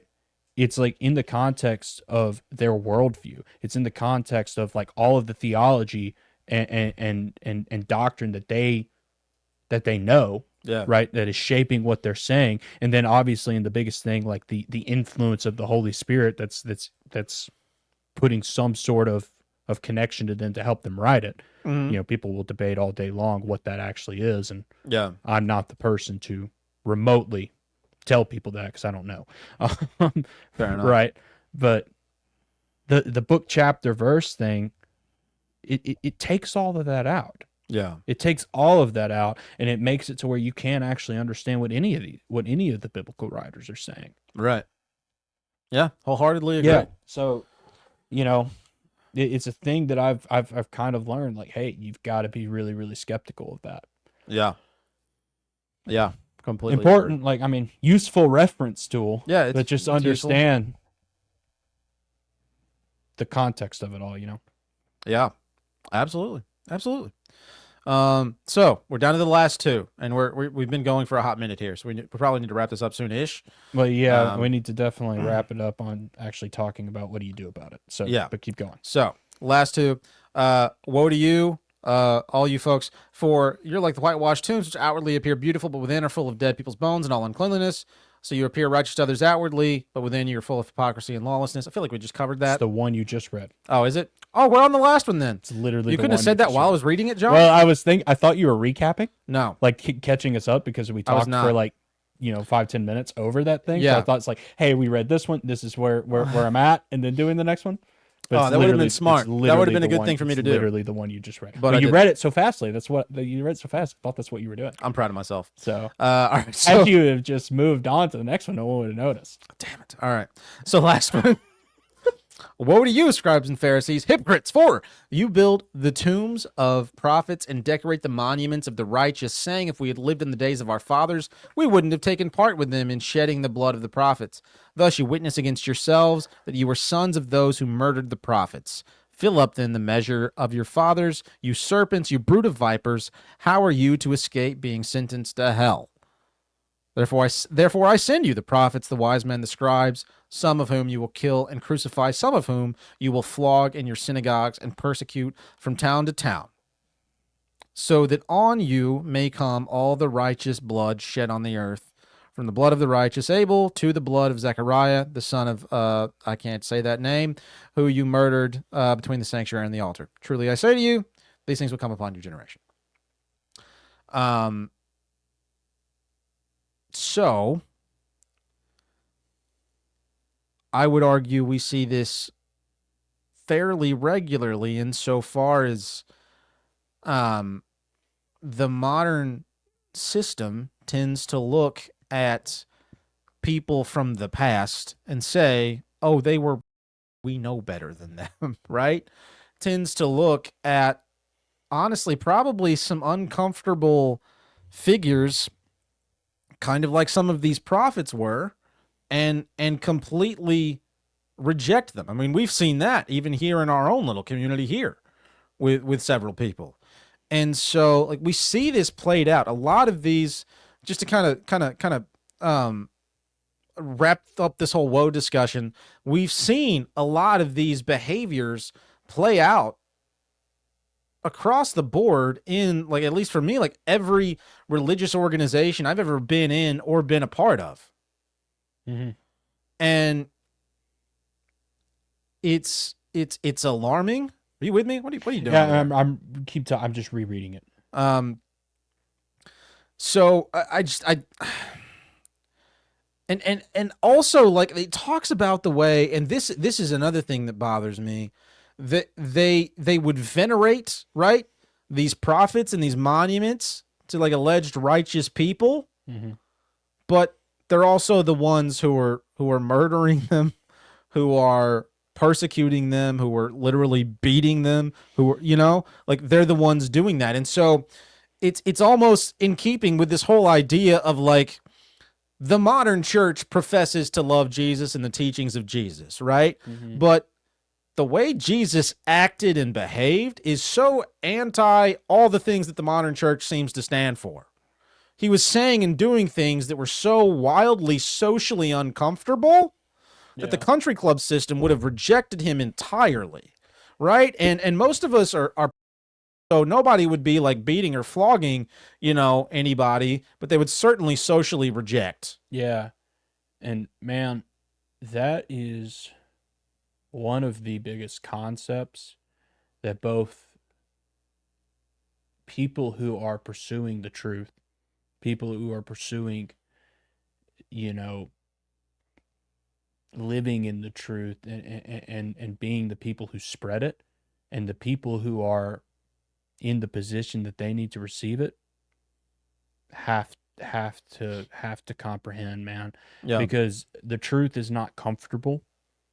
It is not, in a lot of ways, peaceful to the order that is standing against it. Right. Right. And it is not,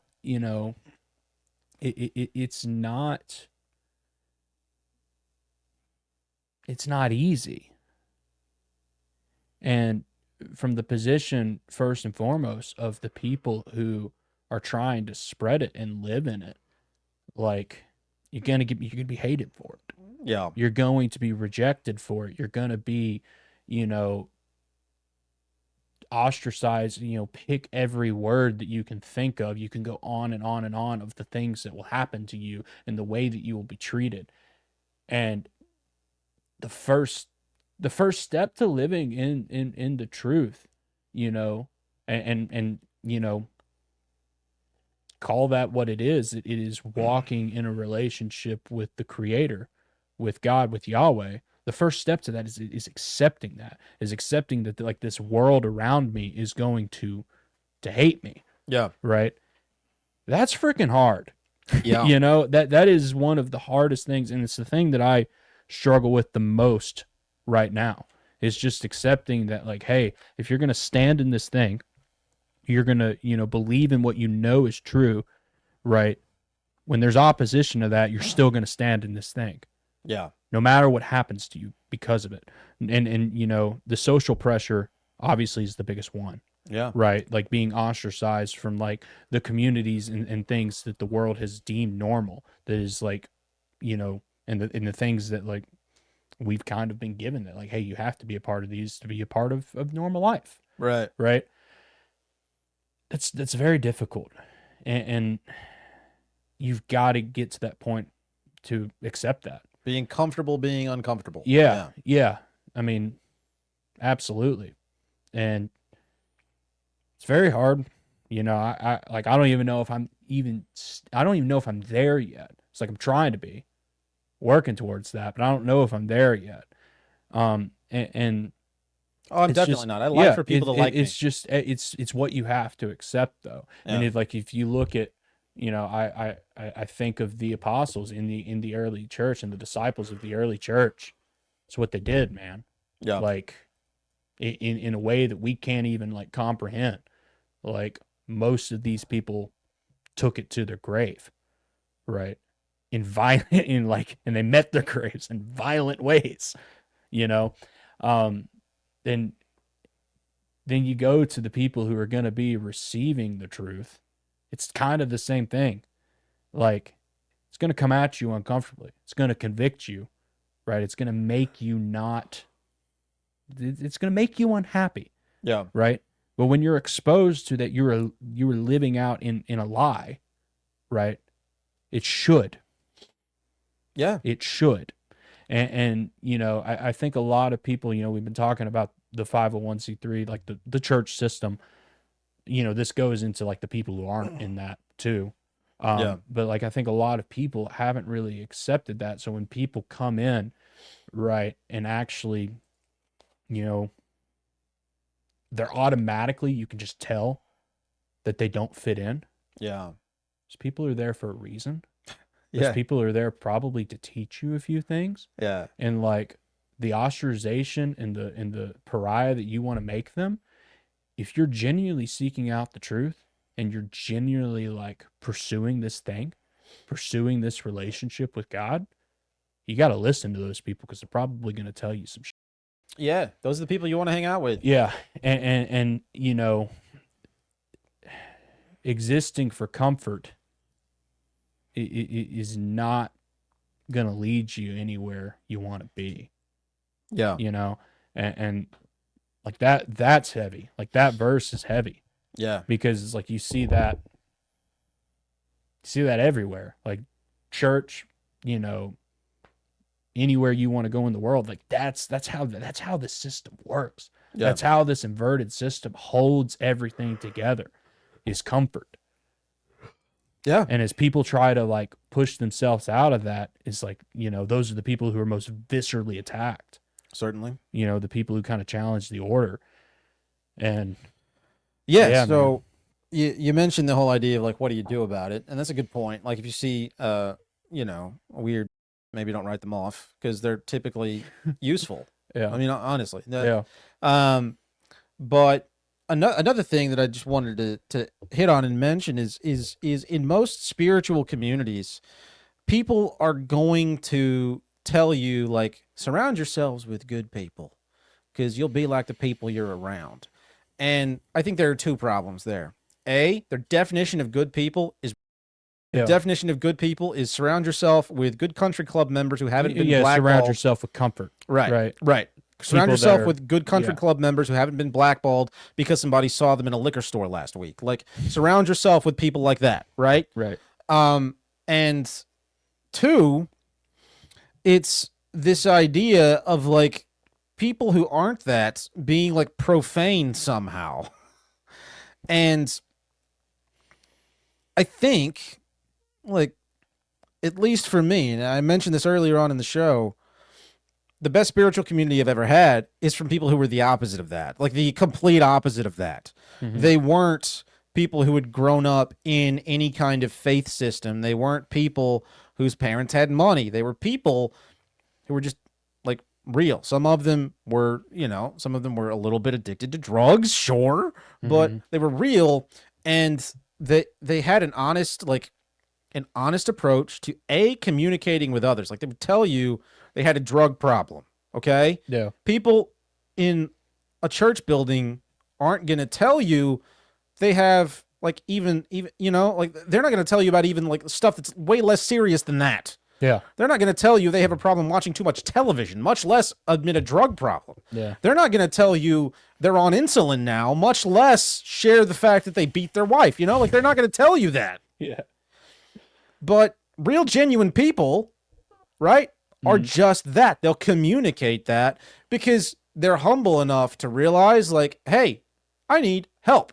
And that was one of the few places where like for a period of time, probably not so much anymore, but for a period of time, I wanted to be a little bit more humble too, because I was around people who were okay, like admitting that and being real and showing that weakness. And that's another thing, or like another friend of mine, this was like one of his, not to take, I realize that we just talked about how stupid book, chapter, and verse is, but like there's a point where like God tells somebody, I can't remember where, it's for people who are like continually trying to be better. Maybe this was one of Paul's words, like, I keep screwing up and take this thing away from me. God's like, my grace is sufficient for you. My power is made perfect in weakness. Right. And I get teary eyed even thinking about that concept Yeah, man. because like it's so true, but you can't accept that kind of concept if you're not okay being flawed. And this system is not okay with you being flawed. It wants you to pretend to not be. Yeah, well, they're okay with the concept of it. They're not. It's not borne out in their actions. Yeah, no. That's the point I was getting. They're okay with the concept. Like, again, intellectually, they know everyone's flawed. Yeah. Like, they're okay with that intellectually. They're not okay with actually what that looks like in the real world. Right. Right. And like that's the crux of the issue. Right. Is taking this, from an intellectual, place to an actual real world place of like, how does this look? Like, how does this look embodied? Yeah. You again said something very important that I wanted to touch on. I forgot about it. John, get the I damn need notepad. to get a notepad. The next episode, I will have a notepad. Like, Okay. I freaking have one. Are you going to show off and show us your Well, notepad? I have notebooks down here for different things. Okay. I don't know why I wasn't using them. So reiterate a little bit the point you just made. Son to of see a if it's bitch. Gonna, if I'm it's sorry, ladies and Gonna, gentlemen. This is me being Very um, sorry that you're having to chew your meat twice. Yeah, well, Do you remember? No, I'm going to explain for the people at home. I am a little bit, and as you're talking, I'm thinking about my response, and while I'm thinking about my response, I forget what you said about, and then it falls out. Yeah. So I was talking about how like I find more spiritual community with people who are not part of a spiritual community, Yeah. and how like they have the humility to just say when things are f***ed up, right? Yeah. And that kind of showed me and allowed me to kind of exhibit some of that for a little while. Something I feel like I've kind of lost to some degree now, but like Yeah. that was certainly a bigger part of my life then than it is now. And those are sects of people that like the mainstream religious folks will say like you shouldn't be around them. They'll drag you down. Yeah. I think that's completely backwards. Yeah. And Do you remember? Yeah, I remember what I wanted to say to that. It's you're starting to get into the definition of, hey, what is the church supposed to be? Yeah. Right? Like that's what you're really asking and what you're kind of prompting. And it's like, is it supposed to be, this kind of place where we kind of gather in this thing, we kind of all, put on our show, right? And kind of put on a persona of ourselves and get together and we, again, intellectually talk about the Bible and intellectually talk about spiritual things? Or is it supposed to actually be this community of people seeking out a relationship with the Creator and being a part of, the covenant that He's made with them? Yeah. Right. And the thing on the latter is like, hey, that's like, because human beings are retarded and imperfect, that's messy. Yeah. Like first and foremost, and you have to be comfortable with the mess that brings. Right. If you're as long as you're just seeking him out and seeking that out, he'll bring you along for the ride. Yeah. Right. The church and I hit this on our Tuesday night stream and, want to kind of reiterate tonight, like the church means in its root, like in the Greek root, it means the called out ones. Right. Because even if you think of like the concept of saying going to church, going to this event, is a little bit backwards, right? It means the called out ones. It's the called out people of God, right? So when you're a part of the church, you're a part of a nation, right? You're a part of a people with an identity group, Yeah. right? Excuse me. Kill that fridge. You're a part of the people like of an identity group and like under the Creator of all things. It's pretty cool. That's really cool. But that's what it is. You're not going to an event. You're not going to like, you know, you're part of something, Yeah. right? You're not going to something. And I think that's a massive misconception. And like, that's not to say like, hey, when you get like when the people gather, like, what's done there is not important, because that's always what the church people will kind of come back with you with, like, yeah, Right. like like what you do when you assemble is important And it's good. and it's not- good, it's kind of good. but the way we structure it, I don't think is rooted in the Bible, but it's also like it's not the crux of the thing. The crux of the thing is that like you are part of the nation of God. That's what you're a part of, right? You're called out from the world. That, as in Deuteronomy, I think chapter 32 speaks about this, and maybe somewhere in a bunch of places, after Babel, the nations of the world were divided up amongst the Elohim, the lesser Elohim, to administer them, and they failed, and they fell. Right? They accepted worship. They accepted all of these things, and they put themselves in rebellion against the Creator. The nations of the world still to this day are in that state. Yeah. Right? Excuse me. They are ruled by entities, by Elohim, by fallen angels that are in rebellion to the Creator. The church are the people that have been called out of that, right? To be a nation under the Creator. And to bring about his plan on the earth. And like, that's what it is. Yeah. And as we've talked about a lot of this stuff and how it just so mirrors the world, like, it's just the attacks on it, right? And you got to recognize it. And, most of it, I think, stems from just a fundamental misunderstanding of what all of this is. And like, I'm getting kind of emotional thinking about it. But it's like, I'm just now starting to come to all of these realizations, within the past, 6 months to a year. Well, I think it takes time, and it also takes like a place to hash it out, because you can't hash this out. Yeah. There. Yeah. You can't hash it out at the very place you're supposed to be able to go and talk about this stuff. You can't, like, and I know, like, we've talked about this a lot. That's one of our goals with like what we do here is make it a place to have those discussions. Yeah. You can't do that, and it's the complete opposite of what that place should be. You can't have those discussions because it attacks that thing at its very core. It reveals it for what it is, which is a twisted version of the Creator's system in an effort to co-opt those people, right? To pull them away from what He's calling them out for. To mask the call, in my opinion. And that's the problem with it. Yeah. That's the problem. That's the biggest problem with it. Yeah. And the problem, and like a thing that, I keep wanting to hark on, like that, a lot of that is understood intellectually. Like, you'll hear what I said. Yeah. In most church buildings. Like, you'll hear that. But the problem is, it's like they don't actually understand. And not saying that I even do either. It's part of a learning experience. I definitely don't understand the gravity of that. I'm trying to figure it out. Yeah. But I guess I should say we don't understand like the significance and the weight of that. Right. Right. And also it's like, we don't understand like that's real. Yeah. Like, that's a big thing to hark on. It's a big thing that, like, as I've reframed my thinking of the Bible and my understanding, is like, this is real. Yeah. Like, all of the spiritual components, like, it's real. Yeah. Like, these things are real. And they interact with you. Yeah. It's more than just stories. It's more than just concepts. It's more than just allegory, whatever excuses that we throw at it to try to dismiss it. Like, it's real. Metaphor. It's just metaphor. Right. And it's like, the more and more you look into it, it's like, hey, all this shit is real. Yeah. And like the mythologies of all these other religions, it's like, why are they all the same? Yeah. It's because this is real. These people have witnessed this. Yeah. Right.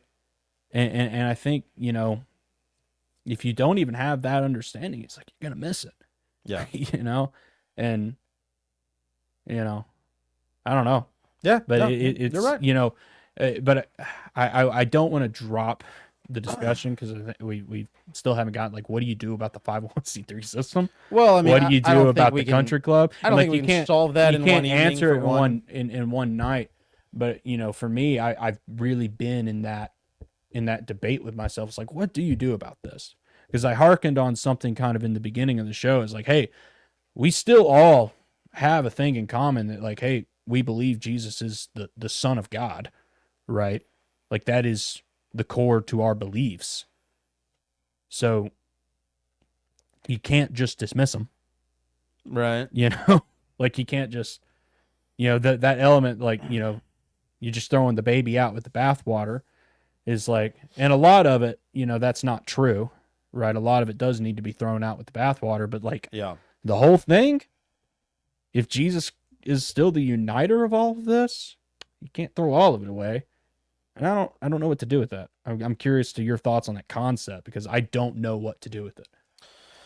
So I've had that discussion with a lot of people because I think very obviously I'm of the opinion I think that system is completely and totally broken to the point that I don't find it. Dude, 100% there. Yeah, and I 100%. I personally don't think it's worth trying to like save or rebuild. Not that there aren't good people inside of Yeah. it. Don't get me wrong, but I personally don't think it's worth anyone's time.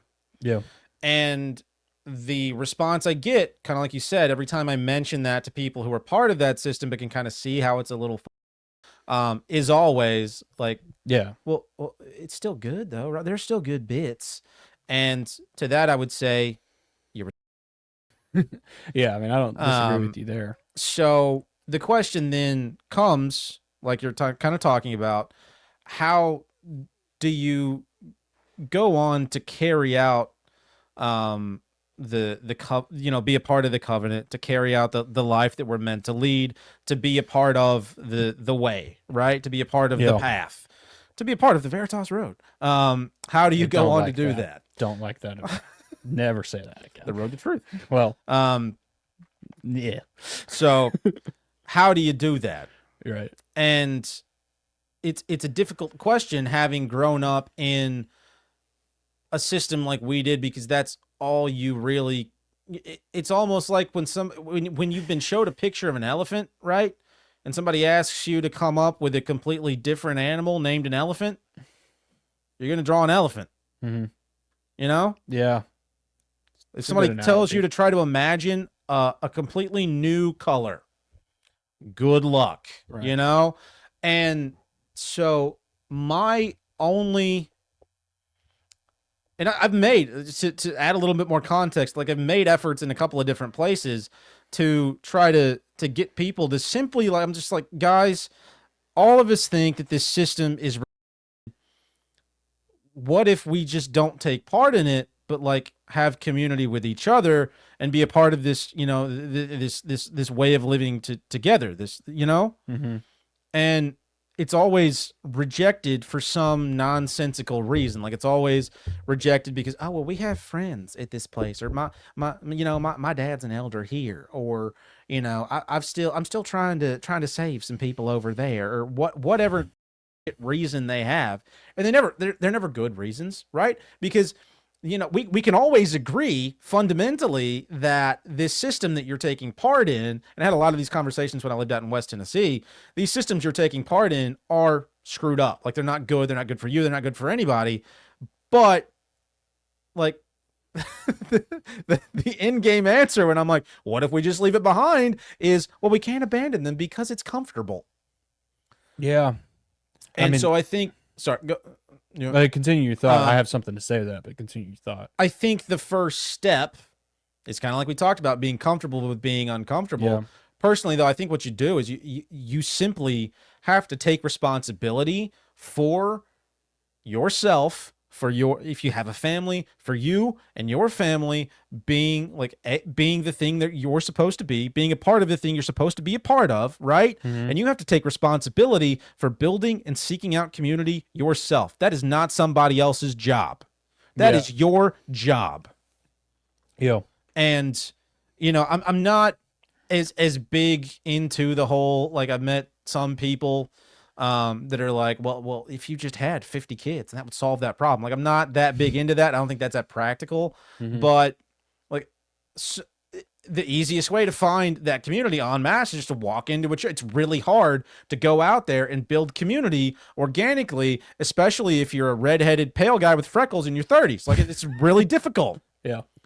But you have to take responsibility for that. It's your responsibility to go and do that, and like, have some faith in like the God you say you believe in, that he's going to provide that for you. Like, you've got to have a little faith that that's going to be there if you're going to do that. If you're going to say you believe he is who he says he is. I am that I am, right? If you're going to believe that, you've got to have faith in the fact that he is going to fulfill those promises. And if you don't, well, then what are you doing anyway? There's no point in participating in that system anyway. Yeah.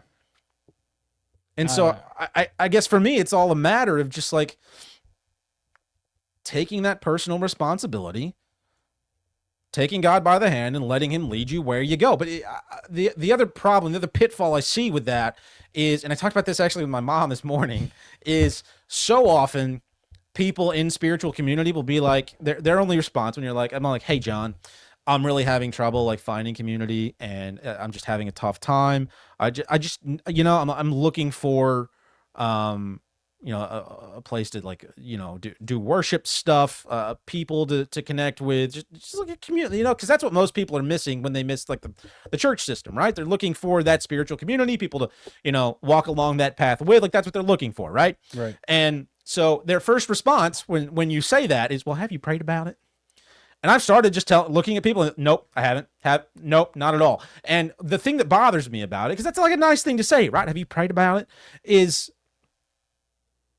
people shed all responsibility for action at that point. They're not worried about like you actually doing anything, because doing things is dangerous and uncomfortable. And so we fall back on the idea of, John or Carson, just pray about it. Don't do anything, because that thing might be uncomfortable and it might reflect badly on me because I'm associated with you because you're my nephew. So just pray about it, and somebody will guide you in the right direction. Don't do anything.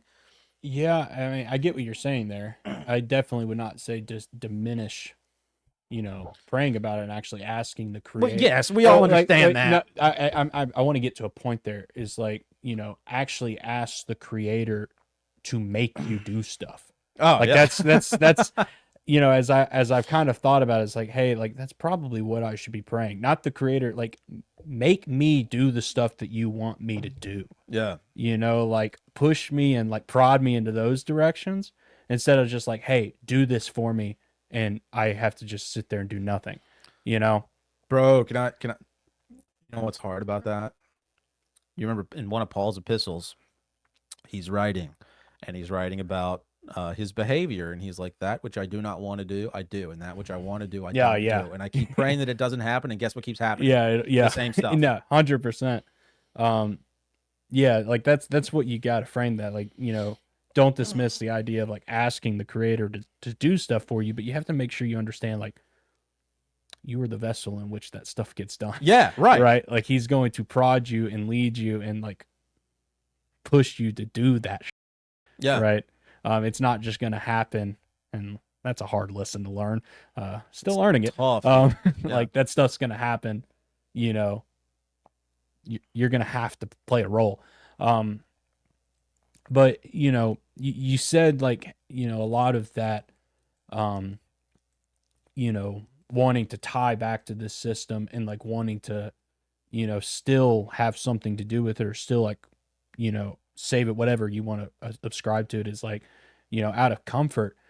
For me, I'm still kind of thinking it's like not necessarily out of comfort, but like, hey, they do espouse the name of Jesus. Like, right, this is still his representation of him. It's his main imager on the world. So it's like, I can't, you can't just leave it to its own devices. Like it. Sorry. Oh, I noticed that was bothering me. I'm glad you I did didn't realize something it'd come about off. it. I'm glad it was really bothering me. Wow. It was triggering my little autism brain. But like, that is still like, for most people who view like Christianity and view God, like that's what they're looking towards. They're looking at the 501c3 church system in any tradition that it presents itself. So it's like I don't feel like I can just like leave it to its own devices to go to, you know, if that's the main representation of all of this that most people see. Yeah. And obviously, I don't think I'm going to come up with an answer on this podcast, but like, I don't really know what to do about that, you know, Yeah. because it's like that's still a glaring issue, right? Like, this is the thing that most people view as what Christianity is. And we've established, and I think probably anybody listening to this probably knows that, yeah, it's broken and up as hell. Yeah. You know, it's very, very, it's got so many problems. And in an extension of those, it's greatly misrepresenting in a lot of ways what this is. Right. So you can't just, you can't just sit, you can't ignore it. That's the main point that I'm trying to get at. Like, you can't ignore it. So like, if you can't ignore it, what do you do about it by extension?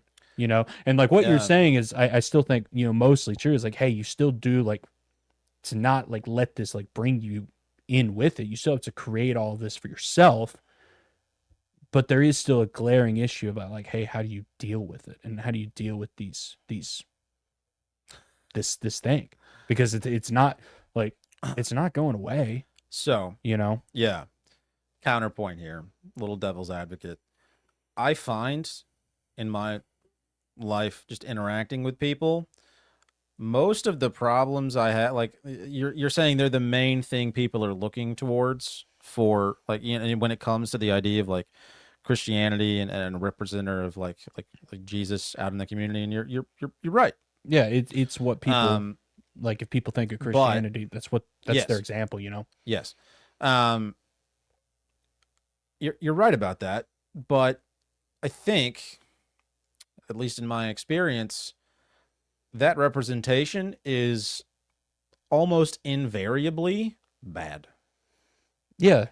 And so for me, I find myself more often than not fighting that. And so for me, it's a massive like inconvenience. It's it's like a massive it's like trying to walk, into wind from a hurricane. Like it's such a massive obstacle to face when either trying to build, a spiritual community, or simply trying to like discuss spiritual things with people who are not inclined to those things. I regularly have those talks from people who have been completely disillusioned with the idea of spirituality by these organizational entities. And so, yeah, you're right. They are the thing that most people look to, but I think that's unfortunate. Oh yeah. I mean, I don't disagree. And so, insofar as that's the case, like if we're going to follow that line of thinking to its logical conclusion, the only thing to do would be to try to destroy it. You're not, in my opinion, you're not going to change it you're not going to Ron Swanson that shit. Yeah. And so I don't think, outside of like trying to bring that system down, what else there is to do, because you're not going to fundamentally change what it is. Right. And so what are your other options other than, and you're not going to make that whole system come crumbling down. Yeah. And so for my money, your best option is simply do it better. Not do that thing better, but like live better, have better community, be better. Yeah. And then people will not have any choice but to ascribe the the awe and the love and all this stuff, all these qualities of the Creator, ascribe those to him if they see those lived out in practice, in an actual community, Right. And so for me, best I can tell, the answer is simply like get away from that and then live better. Yeah. I mean, I think that's a fair point of view. But yeah, I don't know. Yeah. It like, I think, I think this is the part of the conversation that, the people who see this Yeah. sometimes miss, it's like, hey, how do you actually like I'm very good at bitching about things. Right. I'm a master at that. Same. You know, so it's like, what do you actually do about it? You know, Right. and that's the debate that I've been having with myself for a long time. Yeah. What the do you do about this thing? Because it's there. Yeah. It espouses the beliefs that you claim to have, Right. and that's what most people are looking at when they examine your beliefs. I think you're correct in the most part. Like, hey, you just have to live that out in your own life. But Well, and find other people who are living that out too. yeah. I mean, that's Nowhere is yeah, that better borne out than Yeah. in like legitimate spirit. It's the reason that honest like community gatherings of like spiritual people are so impactful. Mm-hmm. It's because you can literally feel it in the air. And Yeah. so like, it's not just like a solo gig. You got people in there with you. Yeah. Or you should. You should be looking for people to be part of that band, Right. Yeah. So this is a fun discussion tonight. It was interesting. It was. It was. I would say it's probably more heavier than most of these will be. Just fair warning to the people watching. Like, we have a bunch of topics that we would like to get into with this type of segment. Yeah. And they're not all going to be this. They're not all going to be this heavy. Heavy. Hopefully they won't all be just us because we're Yeah. not remotely biblical scholars or preachers. Yes, or we are. theologians. We are by no means any authority on anything, and like, don't get the impression that we are. We're Yeah. just to have observations. I mean, just a couple of people who've grown up and spent a lot Yeah. of time around the modern day church system and Yeah. seen where it can use a lot of improvement. But the whole goal behind these is to just look into some of the wild biblical stuff that's going on. Look into some of the issues with modern, the modern 501c3 Christianity system. Look into a whole mess of some of the wild stuff that goes on in a lot of these biblical texts. Like there is wild stuff. I think we're going to talk about the canon at some point. Like, why is there a biblical canon? I've got the Bible versus science. Just a bunch of stuff. We have a bunch of stuff planned. A lot of concepts that, I know for me, I would assume probably for you too, were like big questions that you kind of wanted to ask. Yeah. Like going through your, church and Christian high school, and for me, Christian college. I guess you did part of Christian college. You did a lot of college. I did a lot of You college. experienced a lot of college from a lot of different angles. I did. But like a lot of the questions that you wanted to ask and either didn't feel like you had the ability to ask them, or you asked them and just didn't really get great ansers. Yeah. It's like, We've had those same questions. we've had the same questions. We're going to talk about a lot of them here, and hopefully, like you said, with other people, because Yeah. there are people much smarter than me and way much smarter than you as well. Yeah. But Yeah. So that's the whole idea behind these. We will be doing them. We don't know how often. yeah, And but they will be coming periodically, and we'll brand them differently than our regular shows because it is like fundamentally different content. I feel like so. yeah, They're going to be slightly different. But more of these to come. We have some new segments that will be coming after the launch of the Patreon that will be on the way. I think we've got to figure out. We've got to finish planning one of those here shortly. So, but yeah, we've got some new segments. Speaking of the Patreon, go check it out. It's 33% off right now. Early bird specials running through early March or through the 1st of March, till the 1st of March, whatever. Go check it out. QR code's on the screen. If you like the show, if you want to support the show, go give that a look. A lot of cool stuff that'll come with that. If you like what you're hearing. Yeah. Outside of that, give the stream a like, a follow, whatever. Every little bit helps, folks. Hit the subscribe button, whatever platform you're on. Check us out on all the audio platforms. We're the Veritas Road, pretty much everywhere except for Twitter, where we're the Veritas Road Pod. And in that, please give us a follow on Twitter because our last account got destroyed. So, just a reminder, we will be going live on Monday with Danny from the Rabbit Hole podcast at 7 p.m. Central Time. That should be a great Yeah, time. I'm really excited about that. It's going to be really. Have you watched any of her stuff yet, John? You're supposed Yeah, to? I was watching her interview that she did with Steven today. It was I'm good. about halfway through it. Yeah, it's I excellent. was doing that while I was doing some editing. Speaking of that, I need to mention that to the Patreon, our episode we did with Tyler, the Patreon exclusive portion of that hopefully will be released tonight. I need to see how Opus did at editing all of the that I thought it was going to edit. Excellent. It was supposed to be released now before this, Mm. but I exported it incorrectly many times. Did a bad job. It will be out 100% by tomorrow before noon Central Time. Okay. Because we've been going till about 10, so I don't know if I'll get to it tonight. Yeah. Or it's about 9:30, so I don't know if I'll get to it tonight. Fair. But be on the lookout for that. It was a That was a really good. banger of a conversation. Tyler's awesome, and hopefully he'll be around, a little bit more. Yeah, we're gonna try to have him on probably for some of these. Yeah, honestly, he knows just a wealth of knowledge. Great, super genuine guy. yeah, great So- dude. So go check that out. Go join the Patreon to check out the second half of that conversation. Yeah. It's well worth your time. It was well worth mine. So. Hell yeah. So yeah, Danny will be Monday, and then we'll be doing Touch Me Tuesdays like we do every Tuesday, where we talk about the things that touch me, and hopefully we can touch you too. Every Tuesday at 7 p.m. we go live for that. Those are always a blast. And then on February 28th, we've got Jules Graypilled at 7 p.m. I'm aggressively excited for yeah, me that. Jules is always fun. So that'll be a good time. So thanks for listening, folks. Did I miss anything, John? No, I don't think so. I need to check. I might send the Rumble people somewhere. I think Jules might be live with the Occult Rejects. I might just send them Nice. there. I have to look. So Excellent. hang out there for a little bit. Once we go off, I might try to send y'all someone else who's live tonight.